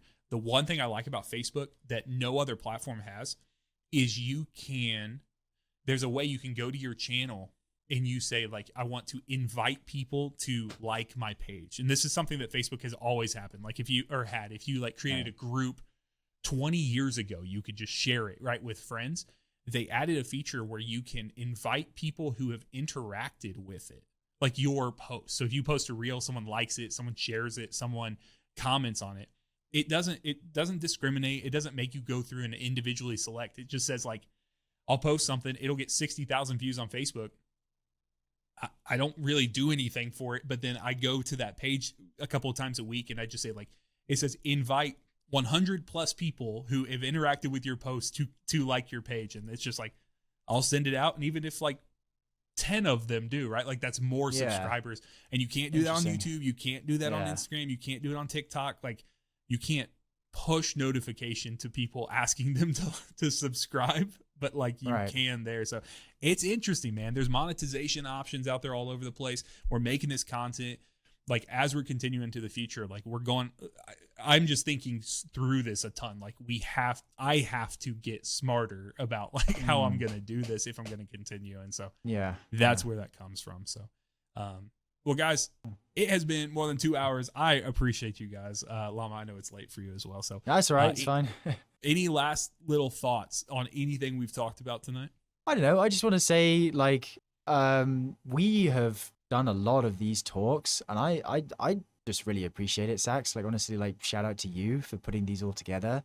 It's been really great to come on and talk, like, you know, as creators, as friends, and as like, you know, colleagues, to like talk about the game, talk about the work we do, for like throughout, you know, the previous 9 months or however long it's been. because it has been quite a journey from, you know, like a low point of Edge of Fate in Asher 9 to a high point in Renegades to again a low point like in between, and then arguably a high and a low point depending on how you look at it. Sure. Right now, to kind of, you know, talk that through together is I really appreciate that. So, you know, big shout out to you. Yeah, it's somewhat cathartic, isn't it? To know that there are other people out there going through the exact same thing. Yes, we're just like you, everybody. We're just like you. we were just on little screens, or our voices are coming out the whatever speakers you're listening. So yeah, man, I appreciate you guys both being willing to take a chance, right? You have people slide in your DMs, and I'm sure you guys get it a lot, because I know I get it a lot, where people are like asking whatever, and sometimes people are asking stuff of you or from you or whatever. And so out of everything that's busy, that's the one thing that's been so amazing. You know, when I asked Datto, I'm like, has the community always been this friendly? Because that is one thing that's shocked me. The public Destiny community can be a real pain in the ass sometimes. Like just because it's such a broad swath of the world, right? Like the gaming world and the opinions, like people have drive-by negative opinions, and then they leave, and you're stuck here in the waste that they just threw. Like, it's like they threw a milkshake at you as they drove past. It's like, now I'm just like cold and sticky, dude. And like, this sucks. And you're never going to see them again. Exactly. Never going to see them again. They're never going to think about you again, but you're stuck like cleaning up the mess. And that's what we've chosen, right? By making content on a game like Destiny, we've chosen to stand there and take whatever comes our way. But what's nice is like, it feels like there's to keep the analogy going, because I think it's really funny mental picture, but like there's a row of us that are all kind of catching the same milkshake like over time, and Larry's just like, hey, I got this towel, you need it. Like we, you know, it's just been very considerate. Like people have been, and Datto, like he said, no, it's always been that way. All since the very beginning, when him and Bife and more console, like the early OGs were the ones going out to Bungie and playing Destiny 1. Or not even to Bungie, they were doing it in LA, like when all the stuff was still focused there, instead of up in Seattle. He said it's always been this community, and that's one thing that I've been so thankful for, doing this. So whatever the next endeavors for myself and you guys as well, like I know it's gonna be good, and there's nothing that would make me happier, right, than seeing like the people we have loved seeing content over time play together. In Destiny, continue to find ways to make content in other spaces. It won't ever be the same. We're not going to be able to replace it. A Destiny 3 is not even going to replace what we've had over the last 12 years, right? Like it's just, hopefully it'd be brand new. Hopefully it wouldn't be retreading. Hopefully we don't get Crota the fourth time in the history of Destiny across Destiny Rising. But it's just one of those things. It's very special. So guys, I know both of you guys are going to GCX. I will also be there. I was going to bring that up. Yeah, excited. We need to get a picture. Yeah. Three of us. Absolutely. 100%. Absolutely. Yeah. I have I'm still trying to figure out what I'm going to do. I'm going to do some sort of like micro podcasting type thing with like, I have some there's some things you can buy where you can connect and feed the audio like to your phone and just record and do. I got to figure out the rig here. That's what I'm actually doing in the next couple of weeks, but I want to do that kind of on the show floor and catch as many people as possible. That'd be cool. Nice. Very cool. So guys, thank you very much. If you're still hanging out with us, that's wild. This has been a crazy journey today, and we've talked about all kinds of things. So thank you very much. Do all the things. You can like, share, subscribe, and do all that. But most of all, check out these guys on their channel. Check out this announcement that's coming from Toad Smoothie here pretty soon. I'm eager to. Don't hold on. Hey, you're the one who said it's brother. Not You Destiny 3. It is not Destiny 3. Oh my god! Right now. Oh my god! He said the words. He said the words. Destiny's still dead, guys. Oh my god. Anyways, make sure you check out both their channels and stay subscribed so you can get whatever is coming down the pipeline, because we're thinking about it, and we want to bring the best content. So for Llama and Toad, I'm Sax. Be blessed, y'all. Bye. Bye-bye.